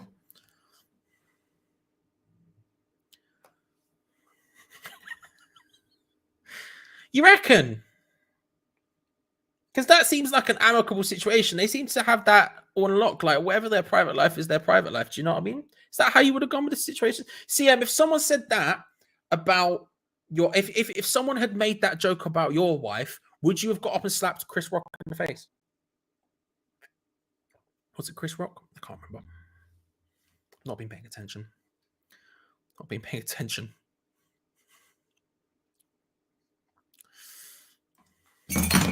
See? Logic, mate. Logic. I've also just punched everything over there. I Am Legend. Yes, I did clock. I'm an idiot, but it was I Am Legend. That's the one I was thinking about. The dog and that. Good film. Good film. Good film. Probably a solid 8. Something like that, you know? Probably a solid 8. Oh. Hancock is good. I've never seen Hancock. Never seen Hancock, to be fair. I've heard good things about it. Never seen it. If it came out now, I think it could bang more. It's a superhero thing. Like an anti-superhero type thing. Flicks on from Everton, looking to try and get forward. Can't quite manage it. Dawson just cutting it out, coming out boldly, early. Stopping that one. Iwobi looking for a nice through ball to Richarlison. It's good. Fabianski comes out, can't do it. Good recovery from Ryan Fredericks, to be fair. It was a good ball through from Everton. Richarlison finding the space. He's smiling because he knows he could have done something there. But Ryan Fredericks, fair play, does well on the ball. Damari Gray finds Alex Iwobi, who just slots it, just up defense, splitting past, does really well. Richarlison gets it around Fabianski first time. He comes flying out. And I tell you what, Ryan Fredericks has everything to do there. And it ends up being a foul or something. I don't know what happens in the build up to that, but maybe it's offside. I'm not sure. But Ryan Fredericks recovers really well and stops that. Fair play, Ryan Fredericks. Again, that's the sort of thing that he can bring. That pace just helps. He is very good at recoveries. Is Wally here? Wally here? He is very good at recoveries. That's something his pace allows him to do. Now, he has to recover usually because he's out of position, but he is very good at recoveries, and that's an excellent example there. He just read that perfectly, came in, just stopped that. I'm not sure what happened. I'm not sure if it was a foul in the build-up, what happened, but listen, he read that absolutely perfectly. Got to give it to Fredericks, almost 1-0 down. Good to see you, Moist. I hope you're well. Your name's stressing me out as per usual.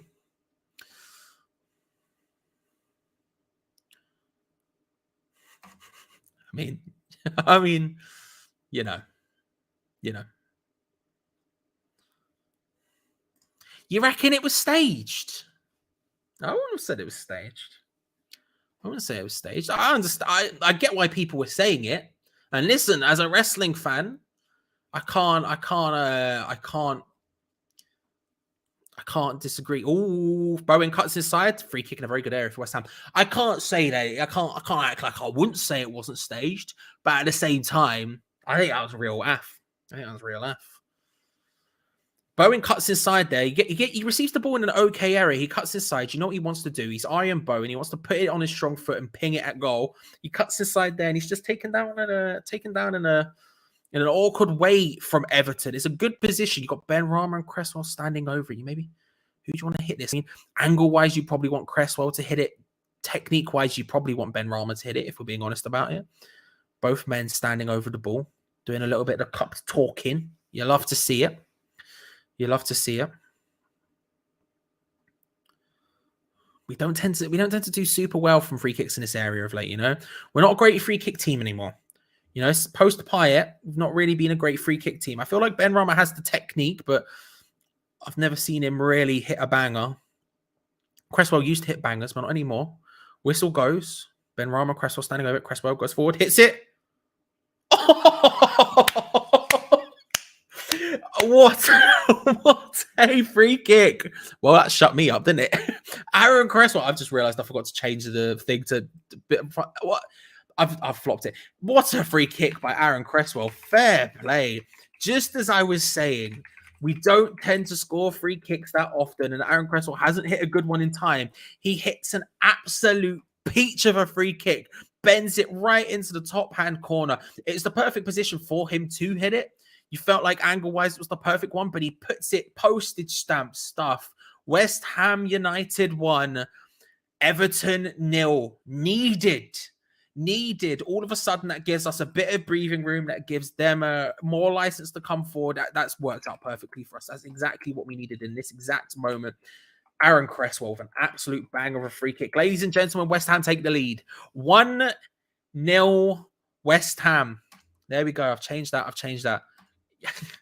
The opposite of commentator's curse. I just look like a dickhead.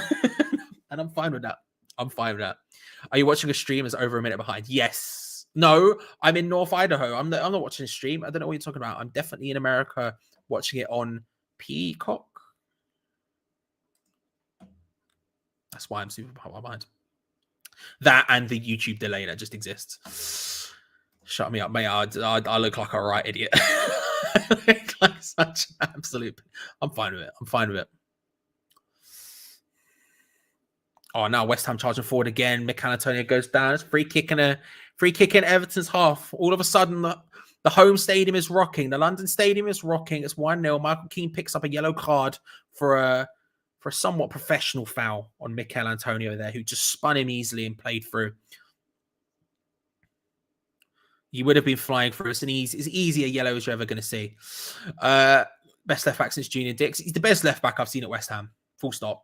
I don't really remember Junior Dix. It was too early for me, but that would make sense. He's been brilliant. All through to Mikel Antonio down the left-hand side. Sorry, tried to play his way in. He managed to find it. Looking for literally anything. Pays it back. Fornals hits it. Offside flag up for Mikel Antonio. Close opportunity once again there. All of a sudden, the traction's starting to happen. Traction is starting to happen. You love to see it. Scrolling up through the chat. Looking at the hype from that goal. Let's go. Well, Jeff.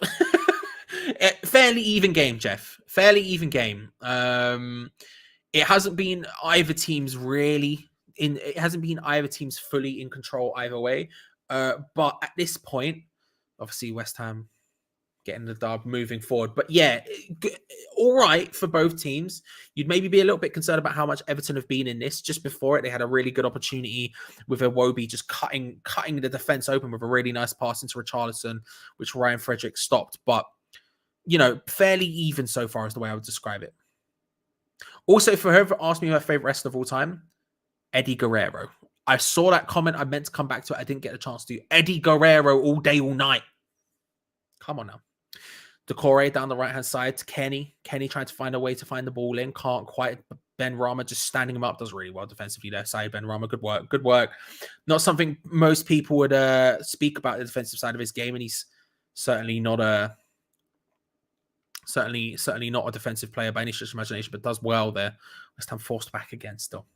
Todd, good to see you. I hope you're well. I heard he was doing his shows. I heard his ticket prices went flying up after what happened. But good to see you, bro. Hope you're well. Hope all is good in Boston, Mass.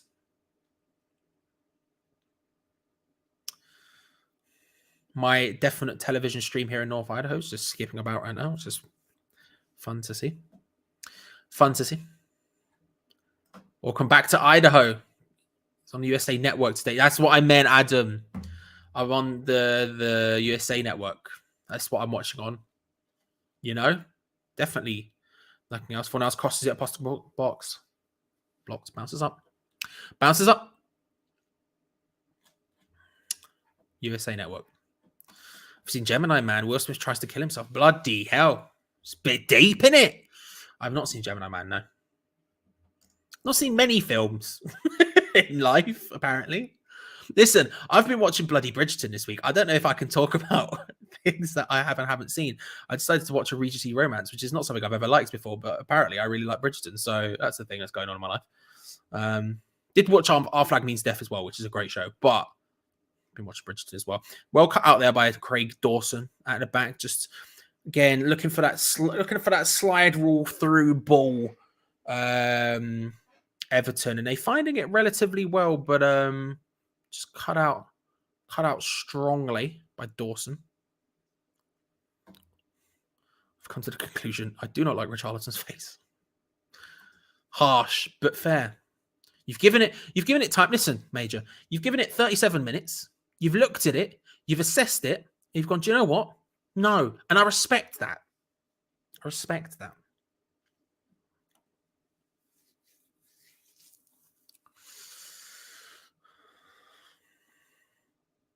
Craig Dawson foul against Richarlison. I don't think we've been poor, Stevie. I think it's been fairly. I think it's been fairly equal. I don't think we've been good. I'm not going to sit here and be like we've been good. I think if you were looking at quality levels, you're probably giving Everton a 6.5, West Ham a 6, something like that. I wouldn't say we've been bad, but I think it's been relatively even. But I wouldn't say we've been that good either. You know what I mean? I'm not sitting here thinking, oh, West Ham have been good. I think it's just been relatively even. Steve, yes, come on, Steve Bonnet, indeed. It's a great show. That's an excellent show. If you haven't seen Our Flag Means Death and you are in North Idaho like I am, it's on HBO Max. Highly recommend it. Highly recommend it. Oh, someone's getting his studs tied. I think it's Michael Keane. Scenes. You love to see it.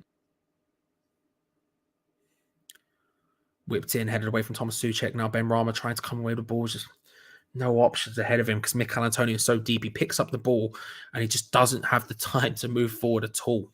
Just Pickford with a huge searching ball forward, looking for Calvert-Lewin. Dawson cuts it out even, but it's straight into the path of Damari Gray, who cuts in on this left-hand side, trying to find a way in. Ryan Frederick stands him up well, forces him back. It's a corner. Damari Gray holds that off as harsh as he could, and it's going to be a corner to Everton on the left-hand side. Big searching ball forward, well cut out by Dawson in the build-up, but a little bit maybe easy for them to get a corner here. Damari Gray is going to be the one to take it on the left-hand side, it seems. Big men coming forward. Michael Keane, Burnley, Man United, forehead. He's got that forehead going on, you know what I mean? Whipped into the box, back post, headed up, back across goal. Cleared away by Dawson, not really very well. Fornals can't get a proper touch to it because of how awkward it is, and he's just ended up hoofing it up the pitch the second time of asking. And now played back towards Pickford. Ben Rama just charging him down. Pickford with a huge ball forward. That's really nice. And all of a sudden, Richarlison's through on goal. He hits it early. I tell you what, to be fair, that was a really... It was a unique effort. It probably wasn't something I would have... It probably wasn't something I would have done if I was him, but he's gone for it. It was a huge searching ball forward to Richarlison. I can see people blaming Fredericks in the chat. To be honest with you, he has to literally do something. The touch isn't great. You want to do literally anything else apart from that, but he has to do something. Touch just allows Richarlison through on goal.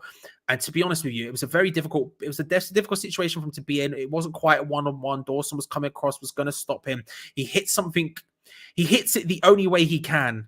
And it doesn't end up working for him. It goes over, but a good opportunity for Everton with just a huge... These long balls from Jordan Pickford, to be fair. Looking very good. If it was real, who would be suing him? He said he didn't want to press charges. The thing is, in that situation, right, you've said something about his wife live on stage. You were in the wrong. Like, the thing is, it's a joke. It is just a joke. But, like, he already said... He said he didn't know about her condition. He probably feels bad about it. Like, it is what it is, you know? Like, he's benefited from it. His ticket prices have gone soaring. He's probably going to sell out his tour and all that other sort of stuff. I wouldn't press charges if I was him either, you know?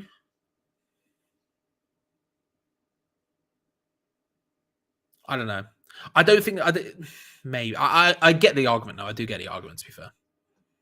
Also, I love the fact... I adore the fact you've gone from saying, am I going to speak about the game, to literally talking about something else. Welcome to the watch along. Welcome to how we vibe around here. Free kick in a good area from the left-hand side, whipped in straight to the front man because that's all we ever do. Does not work. Oh, header from Dawson. Cleared away from Michael Keane, but the flag was up early doors on that one. Got about 3.5 minutes until the end of the first half, plus stoppage time, of course. 1-0 West Ham is the score. Fair? Do we deserve to be in the lead? Probably not. Probably not. It works out for us. It's worked out for us perfectly. A great hit from Aaron Cresswell is the goal, a free kick. And needed, because apart from that, I don't feel like we've looked like we've been too close to scoring. Half chances are happening. Half chances are existing, but certainly not with any sort of consistency. And if anything, Everton have been creating the better chances, probably.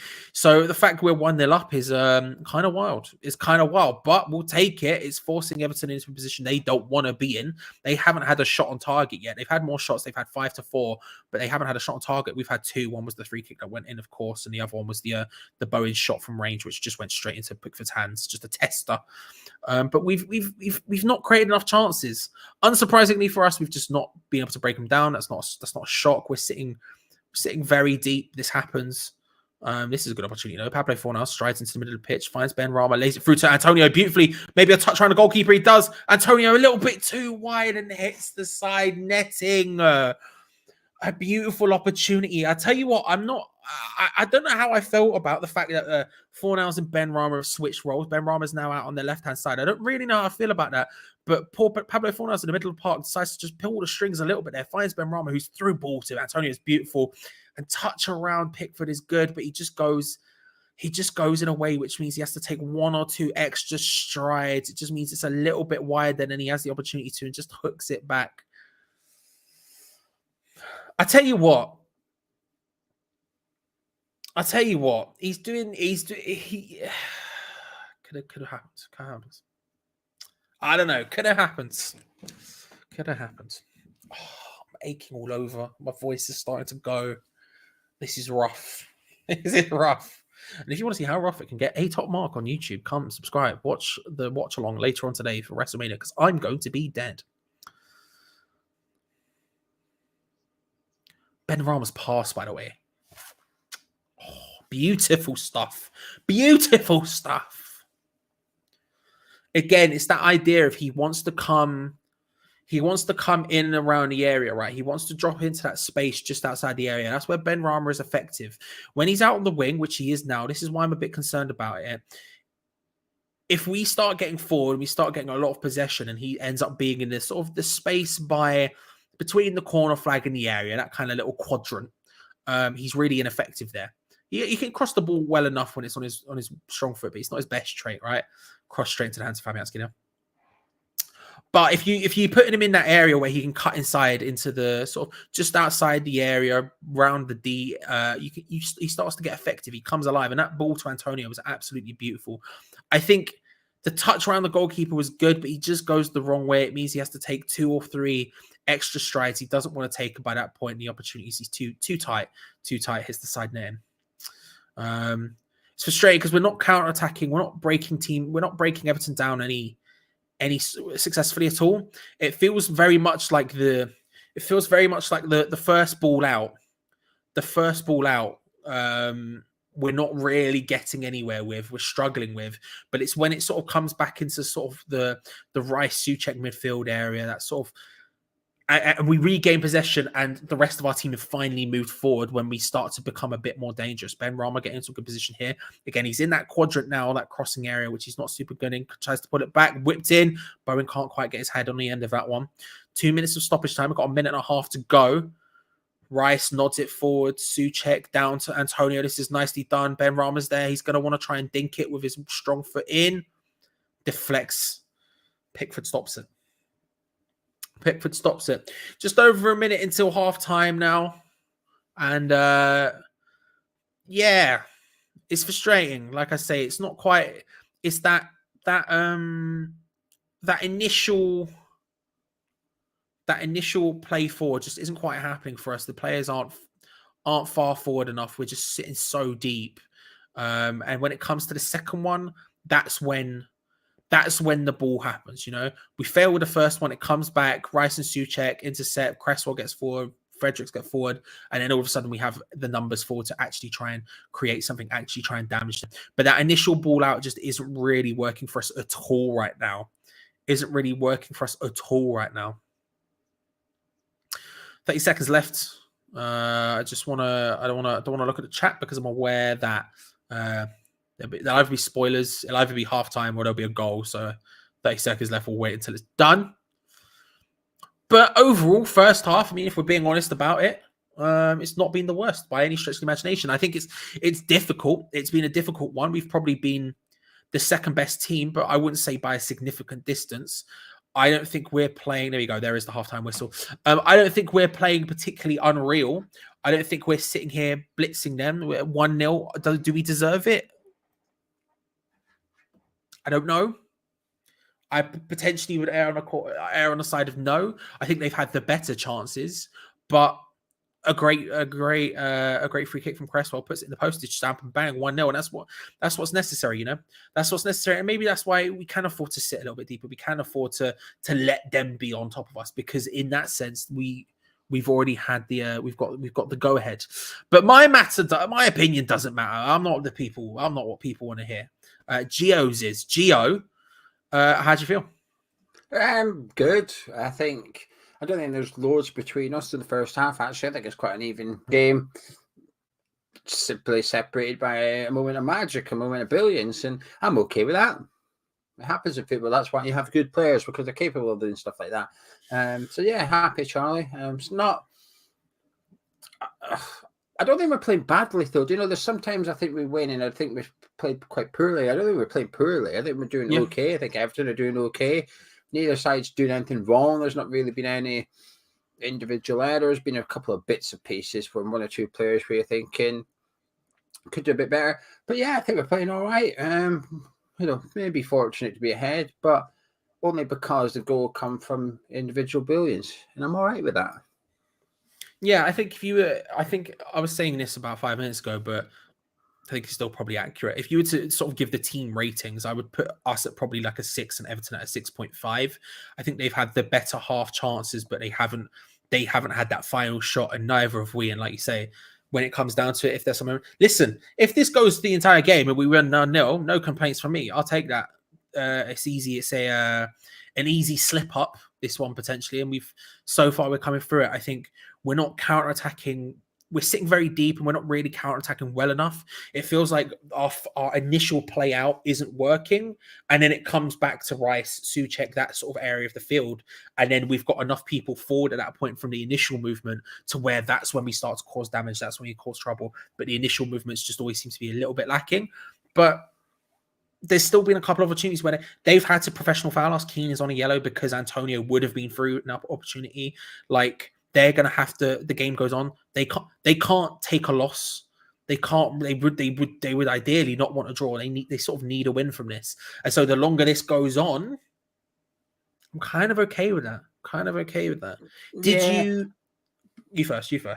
No. You ask me. I was just going to ask, how much did you crap yourself when Alex Iwobi actually played a defense splitting pass through to Richarlison?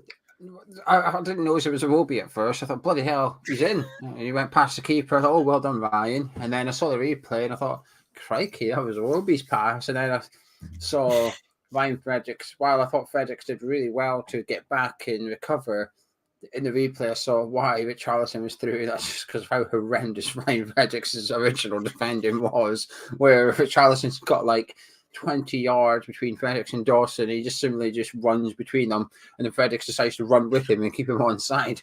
So I was like, in a weird way, his bad positioning is what helped him, because by the time they got to Fabianski, Fredericks was about 3 yards behind Richarlison, which meant he was out of like the contact zone with Fabianski, if you like. Fabianski could come sliding out. Richarlison had to leap or go around and watch. I think he jumped over Fabianski.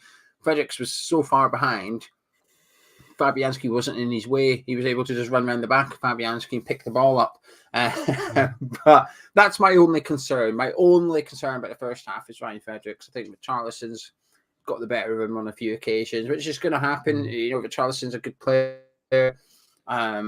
But I think we've got some players on our own that are looking good today. I think Benrahma looks good today. I think Antonio looks good in the first half. Yeah. I think Cresswell, even not his goal, I think he's looking decent. I think Souček's winning everything in the air. We've got our boys have turned up today. And I think in a weird way, our individual performances on the pitch is probably better than our team performance, if that makes sense. Sometimes we'll win a game and as a team we might get 8 out of 10, but individually they'll get 6s and 7s. But the teamwork, the togetherness, and that is what makes you better. Whereas today, I think it's like the opposite almost. I think I'm seeing a little bit of individual brilliance from Benrahma, a bit of individual brilliance from Antonio, Bowen. It's just not really clicking as a team itself yet. But I'm happy with what I've saw from most of the players in the first half, actually. I back that. Right, I'm gonna go and find something to soothe my voice, and I'll be back in a bit. Good man. Right, let's see what you're all saying in the live chat. Sam's saying Ben Rama's working hard. Well, Chris is saying he's impressed with Ben Rama, especially with it being Ramadan, and he can't eat or drink because of it. I agree. I think Ben Rama looks good. You know, that little pass he did to Finalizing when he took that touch and Pickford tackled him. Really good pass. Then we had the through ball just at the end there, where he nice little ball through to Antonio, went past Pickford, and you know couldn't. Dan goals against him, hit the side net, but the pass from Ben Ram was really, really good. I think he looks like the best player in the pitch actually today, Ben Ram. I will say that. Cresswell morphed into Dimitri Payet, stunning free kick. We know he's capable. Every time we get a free kick, we'll wait for Cresswell. It's been a while since he's bent one in. I was surprised at how little free kicks he scored. I think they said it's his 4th goal from a free kick. I just assumed he'd scored a bit more. I'm feeling good. Potato wedges has been consumed. I'm all good. House says Rice is doing good. Bowen, Antonio should do better. I think they're playing okay. I think Antonio looks good, to be honest with you. I think on a couple of occasions he's skinned his man. He's got brought down. That's all he can do, really. I think when the ball goes wide, he's in the box looking for it. The crosses just haven't quite been good enough. Yeah, I think Antonio's playing really well, actually. We'll see for the live chat. In the live chat, what you're saying about Antonio, because some people have, it's not just House, by the way. I've seen other people saying Antonio could get subbed off for that. But I think he's playing excellent, to be honest with you. I think he's got every Everton defender's number, not just Keane, but went over and got fouled by John Kenny as well. I think they're all struggling with him. If Safal's ready to bring him on, I agree with that, actually. I think he will get brought on too. Connor said he had a feeling that Cresswell would score. Lewis says one more goal, the game's won, the heads will drop. This is it, isn't it? We've seen plenty of games, you know, like Crystal Palace one, especially in the FA Cup, where they just gave up. You know, Everton just looked, they just didn't bother their arse. I know it's a bit different, a cup competition slightly different, but yeah, it'd be a good question to see how they get on with it. Chris thinks Ben Rama's been great, won the ball back quite a lot, playing clever passes. I think he's been brilliant. Evan says that if Antonio could capitalise on his first touch, he'd be getting more goals like he should be. See, I think his first touch is done all right. I think he's getting past the man. The problem is they're fouling him, which is good defending. Michael Keane's yellow card was good defending. It was bad defending initially, but to give away the foul and get the yellow card, that was good play by Michael Keane. Give us a free kick on the halfway line. House would like to see Fredericks off. Lewis says when Ben Rama starts to step overs, you know he's feeling good. Muddy says lucky West Ham turned up. Are you jesting? That was pants. Everton shading this one. We're winning. I don't think we're playing bad. Like I said, I don't think we're playing excellent or anything, but we're doing all right. We're doing fine. Everton are doing fine too, by the way. It's not just that we are doing good. I think Everton are playing good too. I think both teams are working hard. They're both well organised. We've had some lovely through balls by both teams where it's just not quite working. On another day, that could have been 2-2 at halftime, which is weird to say because I thought it was quite boring for the first half of the match or something. There wasn't much going on in the penalty areas, but there's been a couple of nice balls from like some of Wolby and Ben Rama and stuff, so I think it's fine. Anyway, Punk and Connor both said he's playing well, and Lewis said he's been a constant menace. Keane doesn't know what to do with him. And Fraser says he's due a goal in the second half. He's in beast mode. Chris thinks he's doing well. Chippy said almost had the best assist for Everton.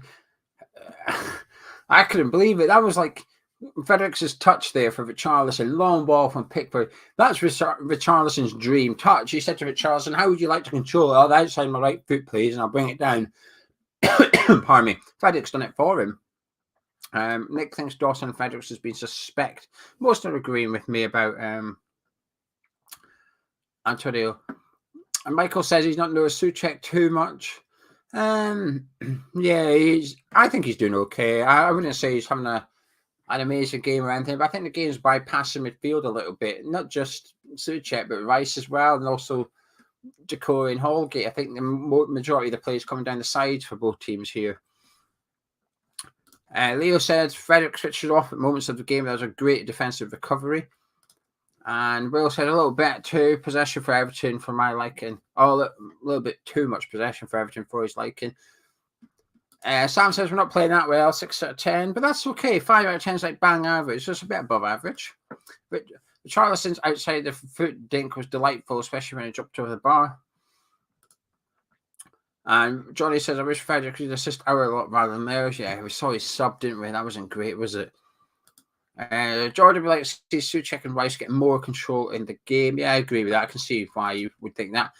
Rice winning that ball back from his mistake shows what a mindset and work rate he has. 150 million is too cheap. While Dean says, but Charlison is their biggest threat, and it will be dropping to pick the ball up. Soufal to sort out with Charlison. Souček to keep an eye on. There will be 3-0 Hammers, push on. Punk says, needs to foul on for Fredericks as a weak link. Doing okay. Fear Everton will capitalise. Thank you, Chris. I appreciate that. Just acknowledging I've got it. Thank you. Top 3 players for West Ham so far. Live chat, put them in. Let's get involved before Charlie returns. Top 3 players for West Ham in the first half. I'll say Ben Rama, Antonio.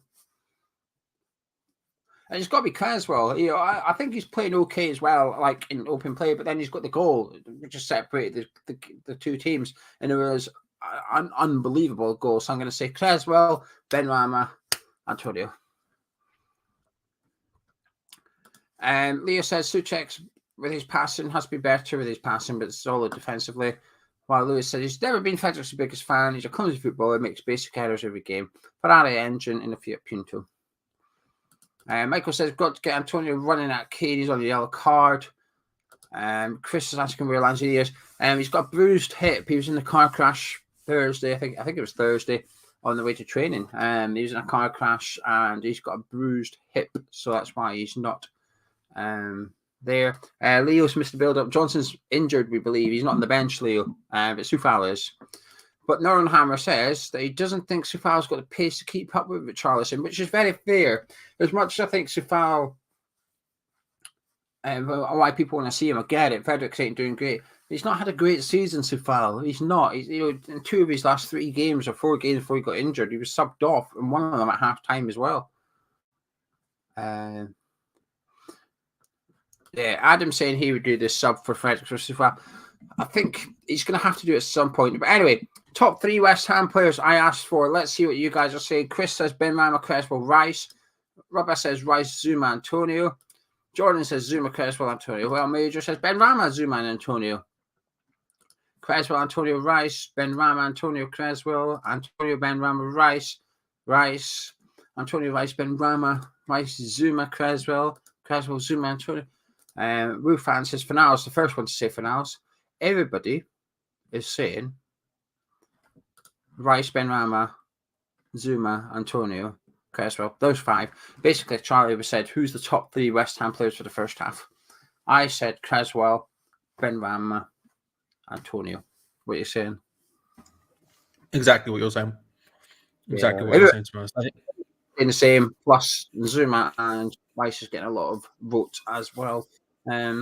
Which is good. The fact is here, they've got live chat saying there's these 5 players that are playing really well in the first half. It's a good thing. It's half your outfield players. If half your outfield players have a good game, you're going to do all right, regardless of what the other 5 do, especially when they're as good as what we've got. So happy days, Mr. Walsh. Anyway, I'm going to disappear. Thank you very much for your assistance. I appreciate it. Enjoy the second half. Thank you very much, everyone. Gio, say goodbye. Hello. If you want to enjoy Gio's sultry tones some more, then I would recommend you come back for full time, where we have a live review on this very channel. You don't even have to go anywhere. We make it as easy as humanly possible for you here on Hammers Chat on match day. So stick around and you'll be getting that. But until now, it is myself and all of you for the lovely second half of the watch along. We'll all get involved together. I was eating Bourbon creams, Tesco brands. Same ones I was eating last night on the WrestleMania watch along. We're here. Let's have a gander. What are we saying? What we're saying is we go into this second half. I need to fix the timer at some point, but for now, that'll just have to live the way it's living. Let's scroll. Let's have a see. Let's have a look. We need another goal, definitely. I wouldn't feel comfortable until we got a second goal. Definitely, Gary. I would back you on that one. I definitely would not feel confident until we got a second goal. You know, we can't act like they haven't had half chances. Saeed playing like a pit bull today. Love it. I've really enjoyed his performance today. I've really enjoyed his performance today. I thought he's played really well. Again, getting into those areas just outside the box, in and around the D, it's where he's most dangerous. It's where you want Said Benrahma to be, and he's been doing that relatively well today, which is exciting. Bubbles is playing. I will, of course, be slightly behind you. The teams are about to kick off. You can see in the timer how far behind you I am. If you're only here for half time, then thank you very much for coming. I appreciate it. Stick around, though, because we have got to watch along for the rest of the game, as well as, of course, the full-time review all right here. So don't go anywhere, because we have you covered for the entire match. We have full match day coverage, every single match day here on Hammers Chat, including Thursday night's game in the Europa League, including next weekend's game in the Premier League. We are always here with the watch along, with the build-up show, with the review. So make sure, if you haven't already, subscribe and hit the bell notification so you don't miss out on any of it. Like the video if you haven't already. 300 likes is always the goal. We are at 237. 300 feels possible today, ladies and gentlemen. 300 today feels possible. So get on that. Let's get a cheeky second half like spike for a big dub. Let's go. Come on, you irons. Deploy the boys. We are back underway at the London Stadium. West Ham United versus Everton. 1-0 so far. Free kick from Aaron Cresswell separates the two teams. Antonio tried to bulldoze his way forward. Can't quite make it happen. Let's go. Let's go. Lewis. Look, he's shook. Look at him. He doesn't know what to do. You've scared him. You've scared. It's all right, mate. It's all right. Lewis. Hell yeah. Sorry. Anyway, let's go. Let's go. Big dubs incoming, ladies and gentlemen. I'm feeling confident. I'm feeling frank. I'm feeling fine. Like I said, not being perfect first half in terms of like we haven't been the best team. You'd probably say Everton just picked us to that, but it's been so equal, and we've got the goal that will allow Everton. They're going to have to come at us. They're going to have to step to us. That's only going to benefit us, hopefully, in the counter-attacking sense. I feel like we can do something here. I feel like a little bit more open here, a little bit calmer in the second half. Points from behind this season, West Ham the most in the league with 13. Everton the second most, joint second with 11. So potentially a comeback from Everton. Lots of people on 11 there. Everton, Brighton, Tottenham, Newcastle. Hey there, Chelsea fan here again. Good to see you, Mark. Brentford did well yesterday. Come on the Hammers, my second London club. We'll take that, Mark. We'll take that. Good to see you. You're welcome. Man. Bowen tries to find a little through ball to Fornals, just a little bit ahead of him. Nice idea. Early doors. I'd like to remind you, of course, everyone, that if you're looking for a link for the game, it is on Sky Sports today and on a USA Network here in North Idaho. But if you don't have that, scroll down into the description below, join our Discord. Completely free, lovely Hammers Chat West Ham community there. But you can join if you support any other club. And there's a bit on the left-hand side called Stream Links, where we'll find what you're looking for. It is also the first game of the month, which is my time to remind you that patreon.com/Hammers Chat is a thing that exists. If you want to support the channel, that is an incredible way to do it. It helps us out an enormous amount. And the earlier you do it in the month, the better for you, because you get charged when you join. You get charged at the beginning of the month, the first of the month. So the earlier you do it, the more bang for your buck you get. Everton with the ball in West Ham's half right now, trying to find a little bit of passing around, trying to find a little bit of space, but West Ham harrying well the likes of Declan Rice, Pablo Fornals, just forcing them into positions where they certainly can't do anything with it. And now straight into the hands of Fabianski, and West Ham can come away from it. You love to see it. Does Pickford ever shut up? No. No. Good trait to have, but no. Oh, Peach, my G. How are you, sir? How are you? Everyone, if you haven't already subscribed to West Ham Random, Peach is the hardest working man on West Ham YouTube. I don't care what anyone says. Get involved with that. Love to stream WrestleMania stream last night. A-Top Mark, I'll be there tonight. Thank you very much, bro. I'll see you there. I will see you there. A-Top Mark, subscribe if you haven't already. Wrestling watch along tonight. Benrahma does well. Looks for the pullback. Couldn't quite. Poor cross, let's say. Iwobi picks up the ball. Everton looking to try and counter-attack, but they've just slowed down a little bit. Decore forced to pass it backwards. Just some awkward passing there from Everton. West Ham, you want to capitalize on this. Maybe a bit of pressure, West Ham. A little bit of pressure, a little bit of pressing. No? You're just going to walk around? Okay. All right. I feel like they could have got in there. We could have done some damage there. Everton were passing it around a bit awkwardly, and we had the sort of passing lanes covered. If we just sort of harried down their players passing it around, their defense passing around, we could have got in, but we didn't take that opportunity. Everton trying to play the ball around here can't quite make it work. Cresswell with the ball, Souček, Benrahma playing it around in a very dangerous area right now, but it's nicely done. Fornals finds Benrahma. Rice with an awkward touch, and it's straight into the feet of Alex Iwobi. Plays it through. Calvert-Lewin hits it. Stay high and wide. High and wide. A good opportunity, though, from Everton. You can't act like it wasn't.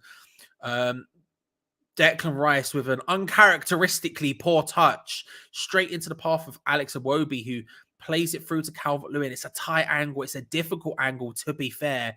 Alex Iwobi having a good game today, but played into Calvert-Lewin. It would have done a lot from there to score high and wide. Not happened, but still remains 1-0. Still remains 1-0.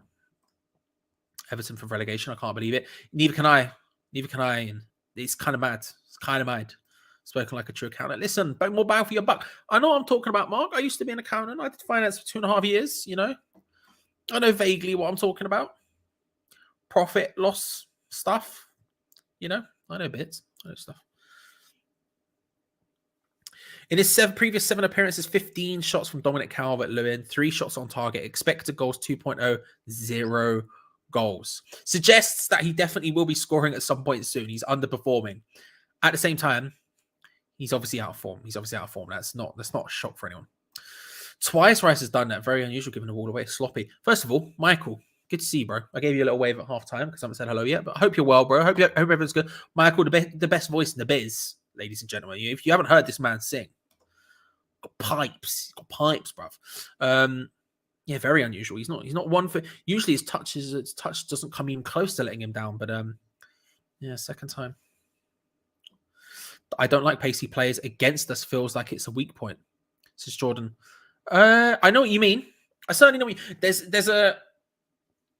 How do I word this? When we're far forward, I always get a little bit concerned that you can get. For example, today they have way too often found nice through balls, nice searching through balls, nice cutting through balls. Iwobi's been doing it. Richarlison's been getting into good spaces. Dominic Calvert-Lewin's been getting into good spaces. Demarai Gray here stepping up into a good area. Forced backward well, though, by West Ham. And those nice through balls are what's really causing us problems because they just find the space in behind. Right now, we've got a lot of people back in this position, though, and Richarlison goes to play the ball in its corner.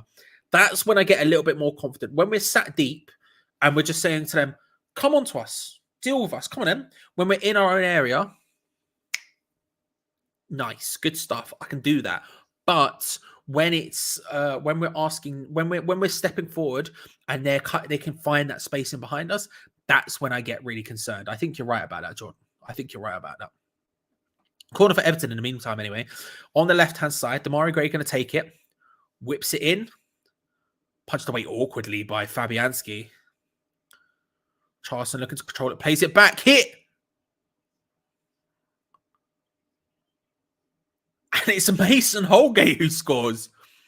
Mason Holgate, of all players, has just scored an absolute pearl of a shot. Comes back out from a corner, headed back towards just sort of away. It wasn't really anywhere. Holgate comes onto it at just outside the area and hits an absolute peach.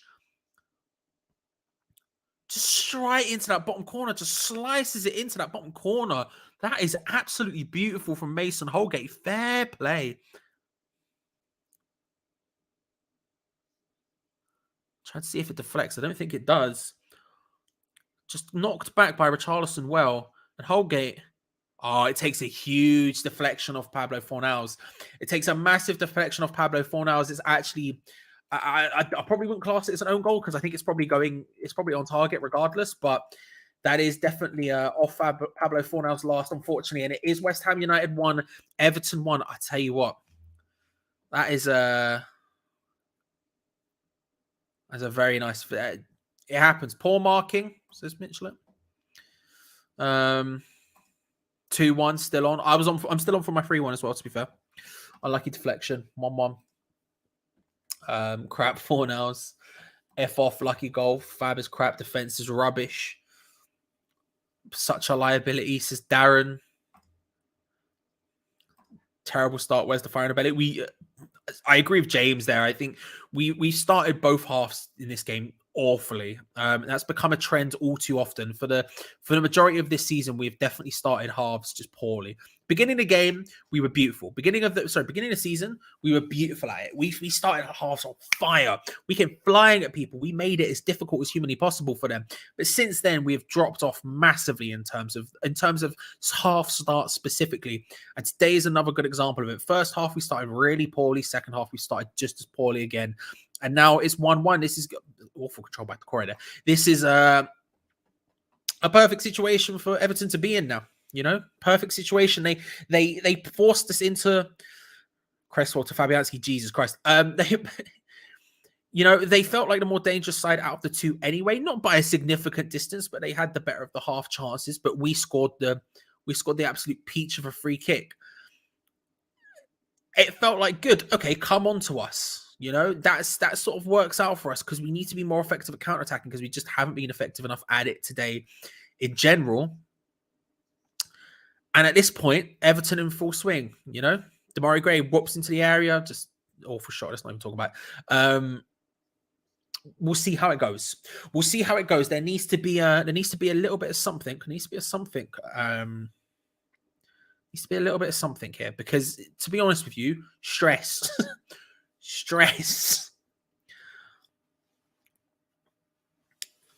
I think 1-1 is probably a lot fairer a scoreline than 1-0 to West Ham was at the side. Not that fair counts, not that being fair matters. I don't think you need to have a fair result. I think you just get the result that exists and you move on from there, right? I don't think it's a case of, what's fair? But 1-1 is definitely more fair than 1-0 was. Having said that, we need to step up our game because I can't. Right now, us scoring again doesn't feel likely, you know. It felt a little bit lucky the first time around, let's say. Not lucky, but it certainly didn't feel like we were a free kick or a corner. A set piece was the way we were going to score. And so we need to step up our game a little bit here because Everton look like more likely from scoring from open play than we do, and that's an issue. Zuma with the ball at the back right now. West Ham passing it around slowly.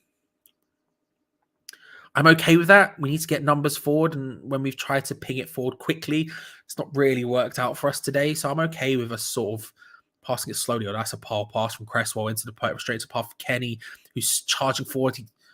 Bad pass behind Iwobi. There was a moment there where it looked very dangerous for Everton, and a poor pass completely breaks down that counter attack and makes us able to get back into a nice position. Rice with the interception there. Pablo Fornals picks up the ball, shifts it back to Kurt Zuma. Maybe just hoof it. I don't want you to, but maybe just do that. Yeah, he does. Ben Rama can't pick up the ball. Souček gets a tackle, but doesn't go anywhere. Keane passing around. Let me turn it up ever so slightly.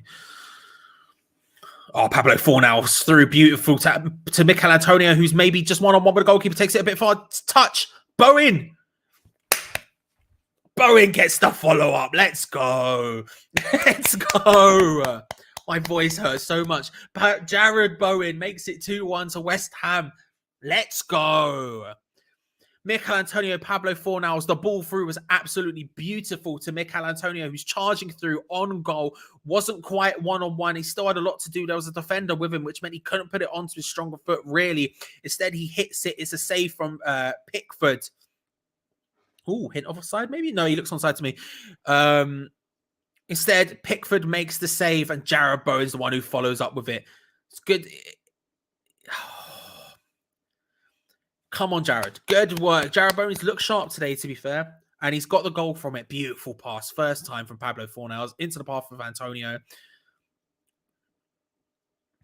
Jared Bowen to follow up. 2-1 West Ham. Right, again, listen, if I just keep dissing us, every time I seem to say something negative about us, we score. So if I just keep doing it, it's a golden situation for us.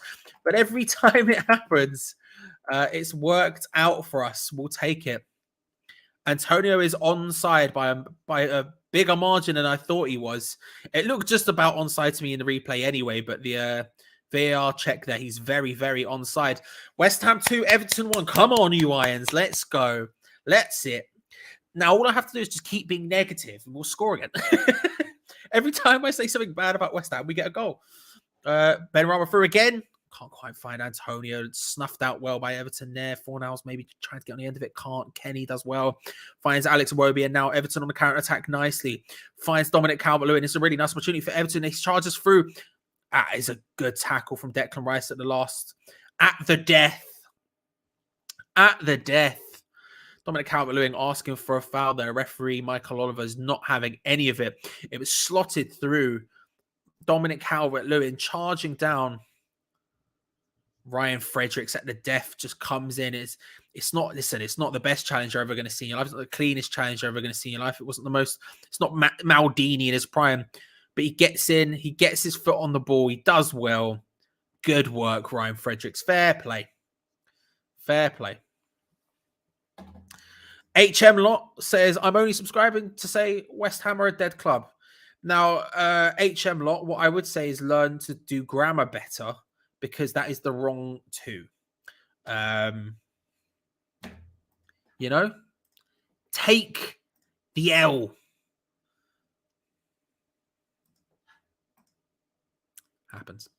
Happens. We need a third goal. I'll take a third goal. I'll take a third goal all day, all night. Let's go. Let's go all day, all night. Let's go. Third goal. Incoming. Oh, bloody hell. Who was that? Mason Holgate goes down inside the area. I think under the challenge of Dawson. Michael Oliver doesn't even acknowledge it. I don't think it was a foul, to be fair. Mason Holgate barely acknowledged it himself.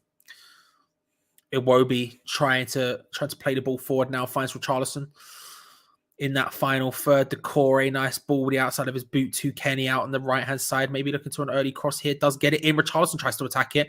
Dawson's there. Hook back to cross. Nodded away from Ryan Fredericks the second time there. Iwobi out wide. Dinked in by Mikalenko. Nodded away once more. West Ham sitting deep now. Sitting strong. Asking them to come on to us is just not happening. Antonio, there's maybe an argument for handball there from one of the two players, but again, Michael Oliver waves on. Damari Gray does well to dribble around Declan Rice there. And then a nice ball, to be fair, to Mikalenko. Dinks it back across and Kurt Zouma nods it away solidly. Everton regain possession. This is a great spell from Everton right now. Iwobi on the ball. Forcing them just slightly further back towards the halfway line here, West Ham. Just slightly further back each time. Iwobi on the ball again. About 35, 40 yards from goal, something like that. Out to Mikalenko wide on the left-hand side. Iwobi picks it up again. Nice interception again from Declan Rice. Benrahma into the path of Mikel Antonio. Back out to Declan Rice. He's got Pablo Fornals ahead of him. Mikel Antonio's making a run in behind. It's a nice idea.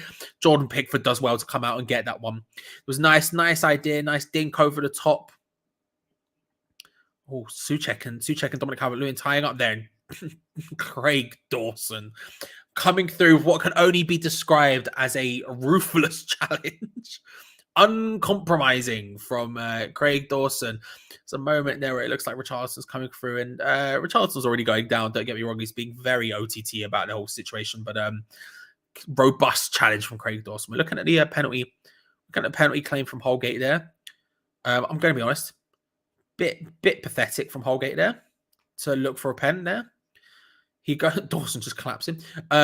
He goes through and Dawson barely touches him or the ball. He does get a touch of the ball, which just knocks it away from Holgate in a weird way, but barely touches him, and Holgate goes down desperate for a pen after the previous shenanigans. He was just trying to claim one as well. So that's what it is.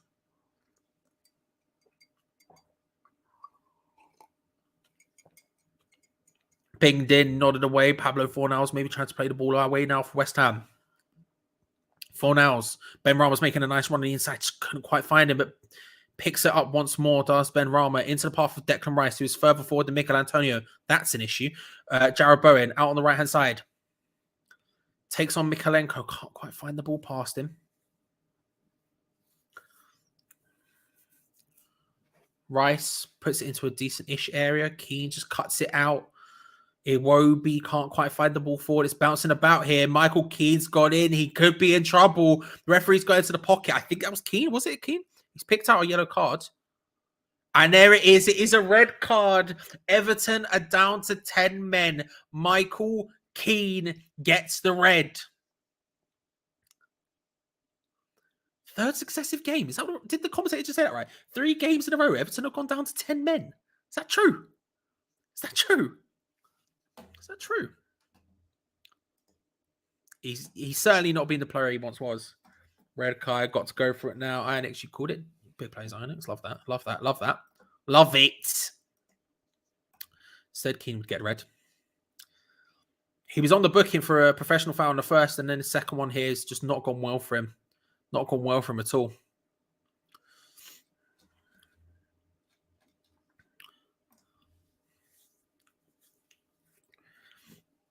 He just dives in on Mikel Antonio on the edge of the area.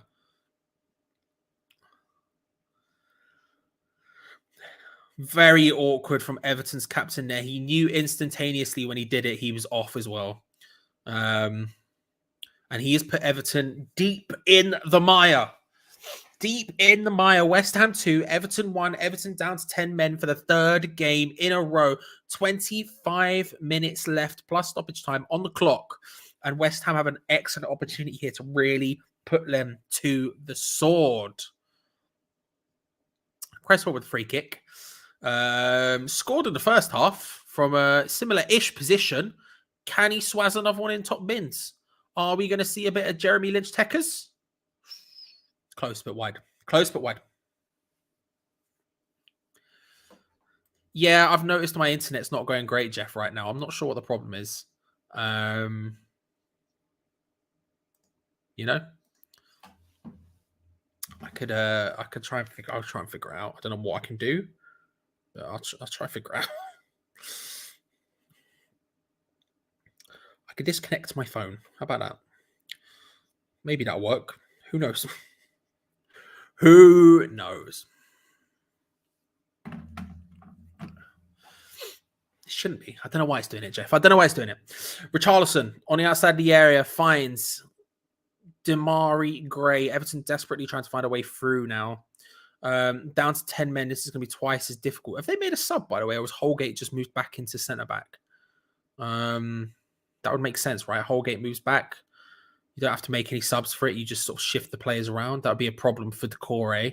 That would sort of hamper his game going forward, but it'd be something.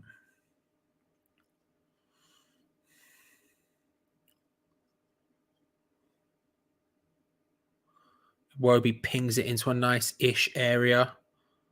Dominic Calvert-Lewin trying to find a bit of space. Hits it from range straight into the hands of Fabianski. He'll take that all day.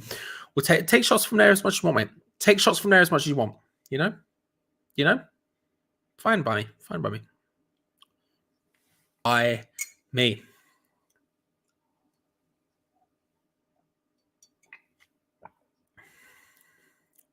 Mark Noble is apparently getting ready to come on. Commentators are suggesting maybe for goal scorer Jarrod Bowen. Rest him up. We have Leon on Thursday, of course. He scored now. It's not an ideal situation to be playing Jarrod Bowen for 90 minutes right now. So I would take that. Bring on Mark Noble, shore it up a little bit, change to a 3 in midfield, get Ben Rama on the left, probably Fornals on the right, rest Bowen up for Thursday. I'll take that.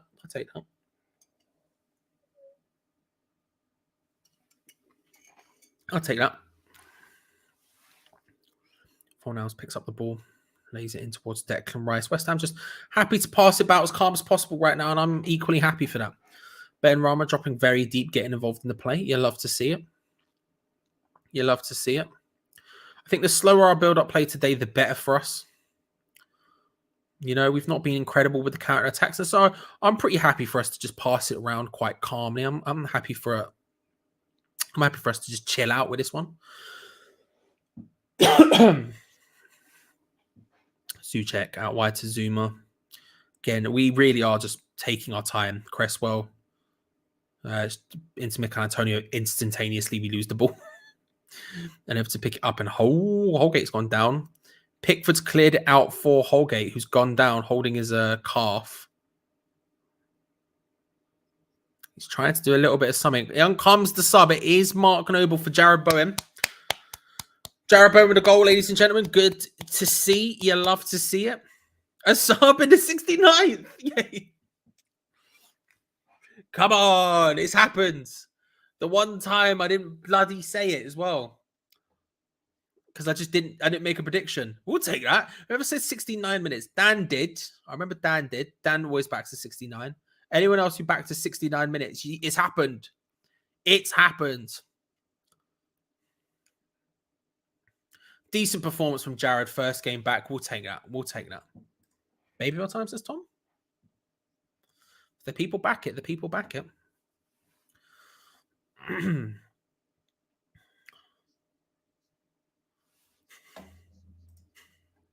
Bo is still on fire. He's obviously still partaking in physical extracurricular activities with his partner, Danny Dyer. It's bars, Lewis. It's bars. You love to see it.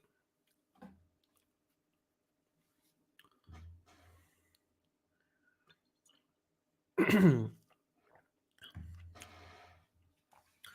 you know what? I'll take it. I'll take it. You know, I'll take Noble in this situation. Slow it down, get control of the midfield. It could encourage the likes of Ben Rama to be in a slightly more attacking position on the counter attacks, because we've now got 3 in midfield to cover that.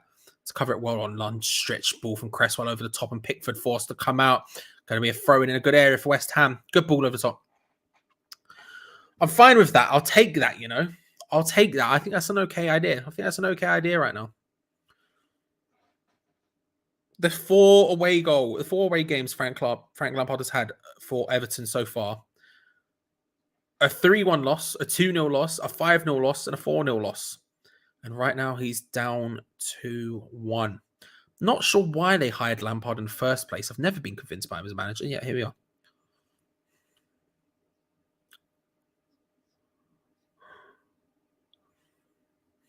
Noble does well. First touch there. Nice link-up play with Aaron Cresswell. Pass was a little bit awkward, but Cresswell makes it work. And again, the slower we take the build-up play here, the happier I am right now. Let's slow the game down entirely. Let's just run the clock. Let's just slowly work our way forward. Get our players like Souček in nice forwards slowly. Give us the time. And I'm fine with that, you know. It's not going to make Everton more effective on the counter-attack. It can only make us more effective going forward. So I'm fine with that. That's a nice ball to Mikel Antonio. First time hits it to Ben Rama, who has to shoot. Not really got any options there. Ben Rama decides to take the shot. It's straight into the hands of Pickford. Couldn't really do much with it from that angle. Couldn't really do much from it. Is Lampard's position almost untenable already? They haven't played bad today, but some mistakes cost them. It's getting close to it, Lewis. It's getting very... I would be very interested to look at Toffee TV tonight. And not just because we beat them, but actually because I want to know what their opinion on the situation is. I'll speak to some of my Everton supporting friends, see what they think on the matter, because it potentially... Noble on before Vlasic. I understand the strategic switch, but this has to tell us a lot about Vlasic's future. Maybe Chippy. I don't think you're wrong. I think you could probably read into it slightly. I think this just makes sense for everyone involved, that substitution specifically. But I think there's an argument to read into that one. I think there's an argument to take that one. Big Sam would probably save them. I don't think they're defensively good enough, Richard, but potentially. It should be said, easy offside from Everton. They're stupid. From a corner, just a 1-2 straight into an offside position. It's a huge look. It's a massive uphill battle for Frank Lampard at Everton right now. If we're to talk about them just for a second, it's a massive uphill battle for them, and he has got to turn. There is a lot of good players, but is he up to turning around a slumping form like this? I'm not convinced he is. I would take Benny off and bring Yarmolenko on, says Ashley. I don't know if I'd take Ben Rama off. I don't know what I would do substitute-wise at this point. I'd maybe start thinking about resting people potentially, but I'd like to see Yarmolenko come on. Pardon me. I'd like to see Yarmolenko come on. Who for? I don't know, but I'd be a backup. Always scores against Everton. It's a great shout. Great shout. That goal he scored against Everton before his first injury with us. Oh, at the London Stadium as well. Oh, no, it's at Goodison Park, wasn't it? Oh, beautiful stuff. Kenny into the path of Damari Gray inside the area.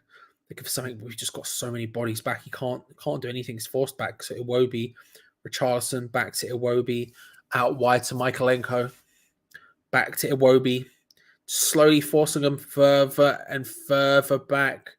Not getting anywhere near close, and Kenny with not a yellow card, sorry, Kenny with a handball.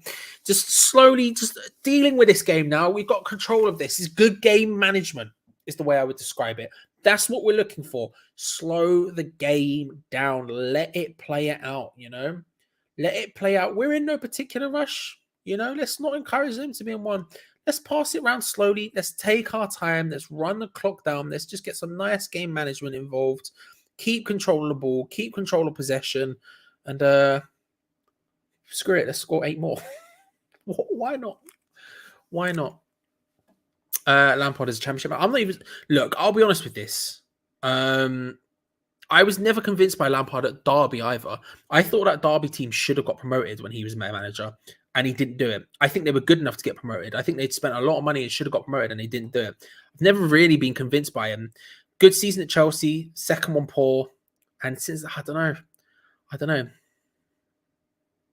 what his future. I don't know where his future lies. He might be one of these managers who just continuously gets Premier League jobs because he has Frank Lampard, but I don't know. Rice to Mark Noble, who seems to have taken up the sort of central role of the three of them. Rice on the left-hand side, Souček on the right.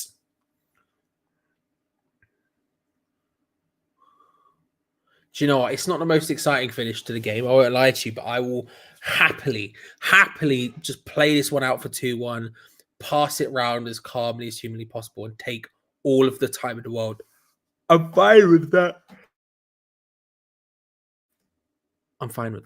Apologize for yawning again. I am struggling, ladies and gentlemen. I'm struggling. Gordon's about to come on. Good positive change for Everton here. Step into it. Make sure if you haven't already, by the way, everyone subscribe, because we do match watch-alongs every single match day on this channel. Always here, no matter what. Even when, like I say, I was up incredibly late last night because of the wrestling. I'm still here. Gio's still here. We do the build-up. We do the review straight after this, so make sure to stick around for that, because the review will be live straight after this. And then, of course, we'll have all the other stuff on patreon.com/HammersChat in the meantime. But hey, make sure if you haven't to subscribe and hit that bell notification so you don't miss out on any of that stuff. And while you're here, like the video. It helps us massively if you like the video. 300 likes is the goal for the stream. And we are at 265.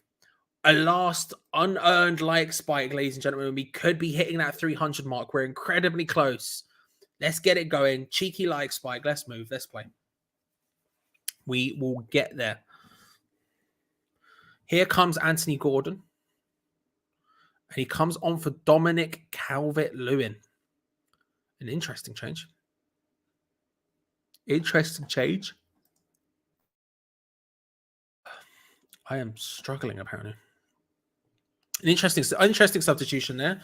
I would have expected them to maybe keep Calvert-Lewin on, go even more attacking, but they've decided to just change the vector of attack as opposed to adding more to it. There's Gordon trying to get the control, but his first touch poor, goes straight out for a West Ham throw. Straight out for a West Ham throw. By the way, everyone, if you're into wrestling, A-Top Mark, subscribe. I've got a watch along for WrestleMania later on tonight. Come and see how dead I'll be. It will probably be a lot. I think it suggests Vlasic has gone in summer. I think it's too early to say Vlasic is going personally, Darren. I think he'll stay this summer. I think we'll know more about Vlasic next summer, by the summer after, if you see what I'm saying. Declan Rice strides forward. It's a really good opportunity for West Ham. Actually played out to Pablo Fornals, trying to find Mikel Antonio. It's a good block in the end by Michaelenko. But all of a sudden it opens up for West Ham. Declan Rice just charging into the space that's vacated. Out wide, played in. Not quite worked. I don't think Mason Holgate's... I think Mason Holgate might be in a difficult sitch here. He doesn't look like he's moving super cleanly. Maybe something we should be looking at. Noble takes the short corner. A couple of 1-2 plays and And we're back to just passing it around again. Hoof towards the box. Declan Rice is a bit lucky. It bounces off his back there. And his last touch goes out for an Everton throw. Again, just another question. Why don't we just ping the ball into the box when we have corners? You know? Why don't we just ping it into the box? We're good at that with corners, and yet we seem to overthink it every single time. Andrei Yarmolenko coming on to the pitch now.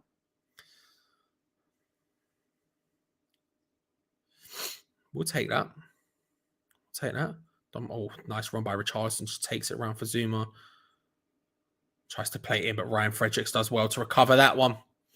Pablo Fornals comes away with the ball from it. Good stuff. Ryan Fredericks turns, just flicks it away. You love to see it. Calm as you like. You're watching both nights. I woke up on the glass shatter. Yep. Watched all of night one. Watched all of the pre-show, although I did not live stream that because, no. I might do something tonight with that. I don't know yet. And, yeah. Stone Cold back. What a beautiful moment in life that was. Comes down on the ATV. Incredibly scary time to just drive around on that thing. You're just like... And Kevin Owens gets to have a match with Stone Cold Steve Austin in the main event of WrestleMania. I love Kevin Owens, and I'm so happy for him. Again, we are now just... Oh, that's a nice ability from Saeed Benrahma. Just takes it in, puts it into the path of Mikel Antonio, tries to find it out to Pablo Fornals, whose sliced shot is as sliced as you're going to get. A lovely piece of play from Saeed Benrahma to find the space. Plays it into the path of Antonio. Maybe could have done a bit better to find Antonio there, a better piece of space. But Antonio touches it, plays it out to Fornals, whose sliced shot was... pretty awful. Yarmolenko coming on now for Saeed Benrahma. Less than 10 minutes to go in the game. 2-1 West Ham. Everton down to 10 men. And we are taking all of the time with this one. I'm fine with that. I said 3-1 at the beginning of the game. That is still on. As did INX. I'll take that. But, yeah. Andrei Yarmolenko on now. Might work for us, actually. If we're taking this slow approach to coming forward, that might suit Andrei Yarmolenko. Get him in good spaces, find him just outside the area, get him cutting inside, taking some shots, you know?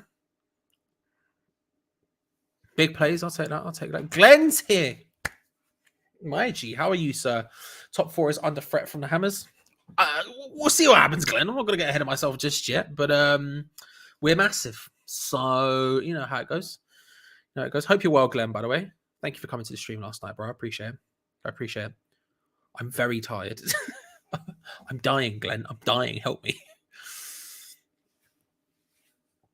I'm a Chelsea fan. I have a big bet on West Ham, so come on, you Irons. Love that. Oh, Antonio Fruit. Not quite happening. Maybe there was a hint of a pen there. Fans chanted for it for a second, but my referee, Michael... my brain has died. The referee was unmoved. But can I ask why you're in America? Because it is on Sky Sports in the UK, and I don't have Sky Sports. So as far as the internet is concerned, I am in my holiday home in North Idaho until the game finishes, in which I will definitely come back to where I live in London for the rest of my day. If you see what I'm saying, M. If you catch my drift. Misplaced pass from Everton. Holgate dives in. Easy yellow card against your boy Pablo Fornals there, who's touched forward, just goes flying forward and just all over the shoulder. Thoughts on Benrahma? Benrahma's had a good game. Yeah, I think he's had a good game. I think he's played well. I like Benrahma a lot in general. I think we've seen today when he is best, what he is best at, that coming into that sort of area just outside the area, in front of goal. You want him to be in those sort of areas because that's where he becomes most alive. That's where he's most useful. When he's in the quadrant by the corner flag, it's just not happening. But yeah, I like it. I think he's played well. Good tackle by Ben Godfrey there. I think he's played well. But in general, I like Benrahma a lot. I don't think he's the right player I don't know if it's the right player for the right manager at West Ham. I don't know if he's a David Moyes player, but I like him. I like him. We need to score a third. A third confirms it, but honestly, you know, I think we could probably see this one out 2-1 at this point. A third would seal it, but at this point, I think I'm relatively confident we could see this one out. I'd give myself a sort of 70% confident we could see this one out 2-1, which maybe is not confident enough for some people, but for me, I'll take that. Holgate's poor pass, looking for Gordon, can't quite make it work. Straight out of play for a West Ham goal kick. This game is coming, it's just ending calmly for us, and I personally am very fine with that. I don't watch wrestling anymore, but Production Family is insane now. So many bright colors. They love an LED screen. It is crazy. If you look at the WrestleMania set, it's kind of insane how much it's gone, how just far that stuff's gone. It's my first time watching you before you're really out in the US. I don't know what you're talking about, Em. I am definitely in my holiday home in North Idaho. When it's on BT Sport, I stay in London, you know? But when it's on Sky, I am in my holiday home in North Idaho. I live... It's in the field somewhere. Why does Aquaflex not play? Is he not very good? He's a youth player. Why do none of the youth players play? David Moyes doesn't like playing youth players. Sucks, but it's just a fact of life, right? It's just a fact of life. David Moyes doesn't like playing youth players. Aquaflex has all the potential in the world, but will he ever get an opportunity? Probably not. Maybe next season. I suspect you'll see him during preseason. Maybe next season, especially if we get Europe again and we have early cup games in the League Cup and then potentially FA Cup while still in Europe. If that does come out to play, if we manage to get Europe again, then you'll see him again. The only reason he wasn't in the European squad is because he couldn't register for him this year. Because of the way it was, the way we signed him, so he just couldn't be selected. But we'll probably see him next season in that if possible. But yeah, he's a youth player. David Moyes doesn't like playing youth players. It's just the way it works, you know, just the way it works. Played down the line here for Andrei Yarmolenko, picks up the ball, just sort of floats it in towards Antonio. Nothing really to be done about that one. No danger to it.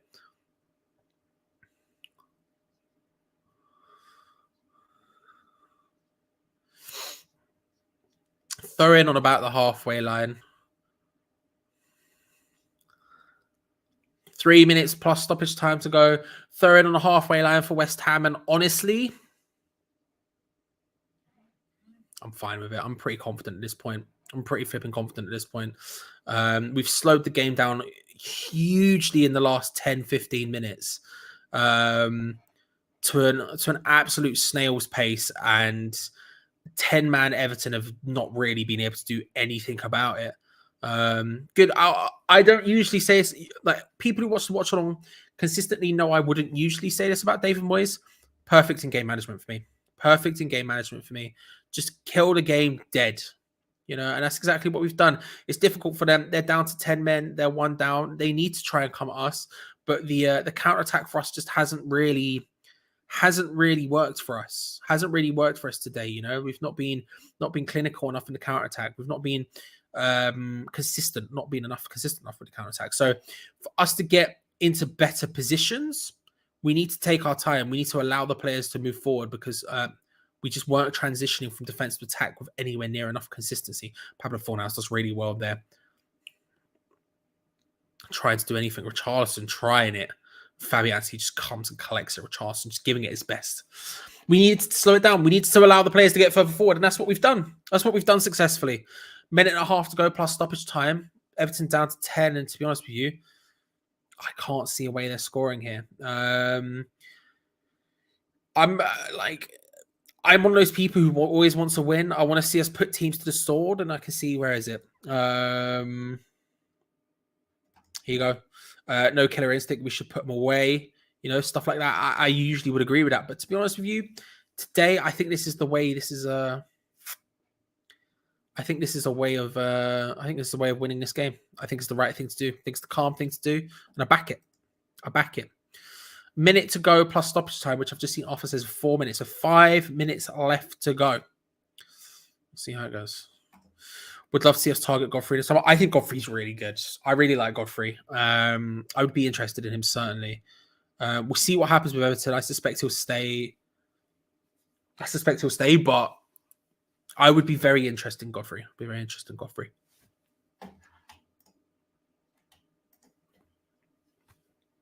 Oh my God, that was bad. Sorry. Oh.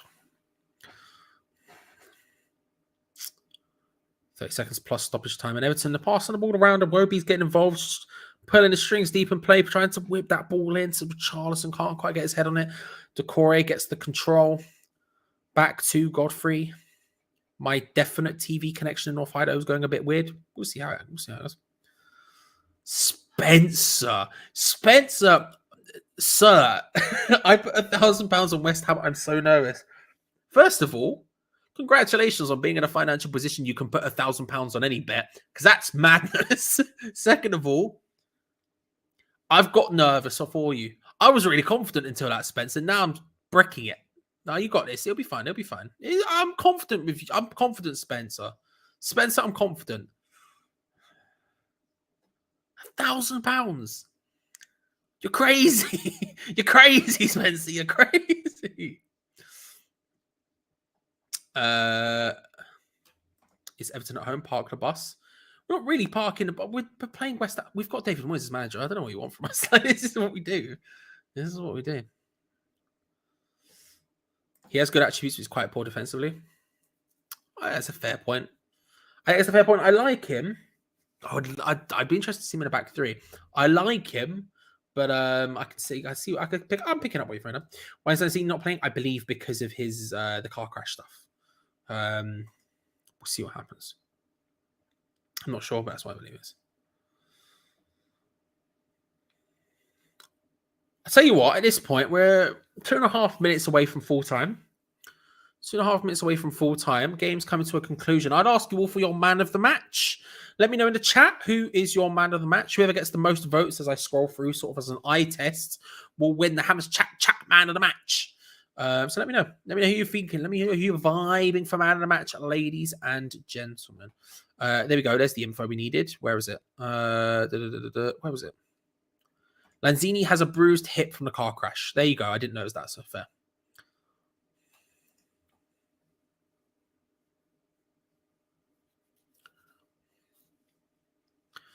Michaelenko covers well there.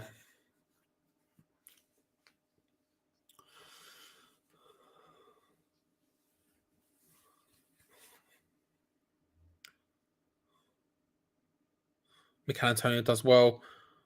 Takes it past Godfrey. No, sorry, Holgate. Plays it in. Souček. Oh, sorry, not Souček. Yarmolenko was arriving. Couldn't quite make it work. Minute and a bit to go.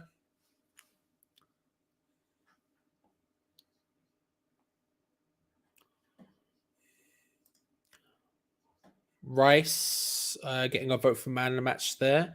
Man of the match, Bowen. Rice. 3 votes so far. Rice getting it. Let me know, everyone, ladies and gentlemen, who are your man of the match. You have about a minute and a bit to go. I'm going to stop. Richarlison going down.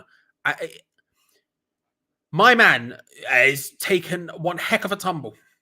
I'm going to stop looking at the chat just for spoilers' sake for the end of the game. I will say this as I'm here. Subscribe if you haven't already. Make sure to hit the bell notification so you don't miss out on future videos, because we'll be live all of the time. Richarlison going down. Like, what is he doing? Make sure to subscribe if you haven't already. Hit the like bell. Hit the like button. Did we get to 300? Let's check. Got 280, 20 more likes. 20 more likes before the stream ends. Come on, people. We got this. We'll, of course, be back on Thursday for all of our match day coverage. Build up an hour and 5 minutes before kickoff. Watch along starts half an hour before kickoff. And then, of course, full time straight after the game. And right now we are here again at the end of this game. As we're coming to a close, there will be a review in just a moment. But we have 20 seconds left of this one. I'd like to thank you all for joining me. Hey, again, if you're looking for a wrestling watch along tonight for WrestleMania, top mark, come get involved. I'm also at 100 subscribers. Let's make it happen. Whipped into the box. Jordan Pickford's forward. Ooh, header over the bar, and you would suspect that might be the end of it. I get the timer ready to stop, and it is. There is the full-time whistle. West Ham 2, Everton 1. I will take that. First of all, congratulations, Spencer. Congratulations, Spencer, on a big win. My G, that is an insane thing you've done today, and I respect it immensely. Would I do it myself? Dear Lord, no. Fair play. Fair play. Let's go. Phew, Cresswell lucky there. Bowen gets another vote for man of the match. Man of the match, Cresswell. Cresswell. Anyone else? Anyone else? Last shout very quickly as I check if the watch along the review is set up for man of the match. It's currently a tie between Cresswell, Bowen, and Rice. Remember, everyone will be back on Thursday, like I said. We'll be back on Thursday for the full for the full watch along. So make sure to come back and get involved in that because I need you. I do this by myself. It's not my watch along, it's our watch along. So I'd love you to get involved on Thursday night. If you're not lucky enough to be going to the game, like I am not, then make sure to come and get involved in the watch along. I would love to see you there. Cresswell, Bowen, Frederick's man of the match. Good job, Charlie. Thank you very much. Good job. Well done. Good to see you, Pocky. Good to see you, Sat. Hope you're well. Subscribe to Pocky Punk if you haven't already. Come on now, people. Cresswell. I'll tell you what. We'll give it Cresswell. It seems to be Cresswell. Congratulations, Aaron Cresswell, being the Hammers chat man of the match. And thank you very much, everyone, for joining. Like I said, subscribe. Hit the bell notification. Like the video if you haven't already. We've hit 300. Come on. Let's go. We hit 300. 312. A cheeky like spike at the end. You love to see it. Stick around because the live review will be happening in just a few moments right here. You'll be transferred over to that so you don't have to do anything. Spencer, I will hold you to that. Congratulations, Spencer, and congratulations, everyone else. A big dub, and I'll see you all on Thursday for Europa League. Come on.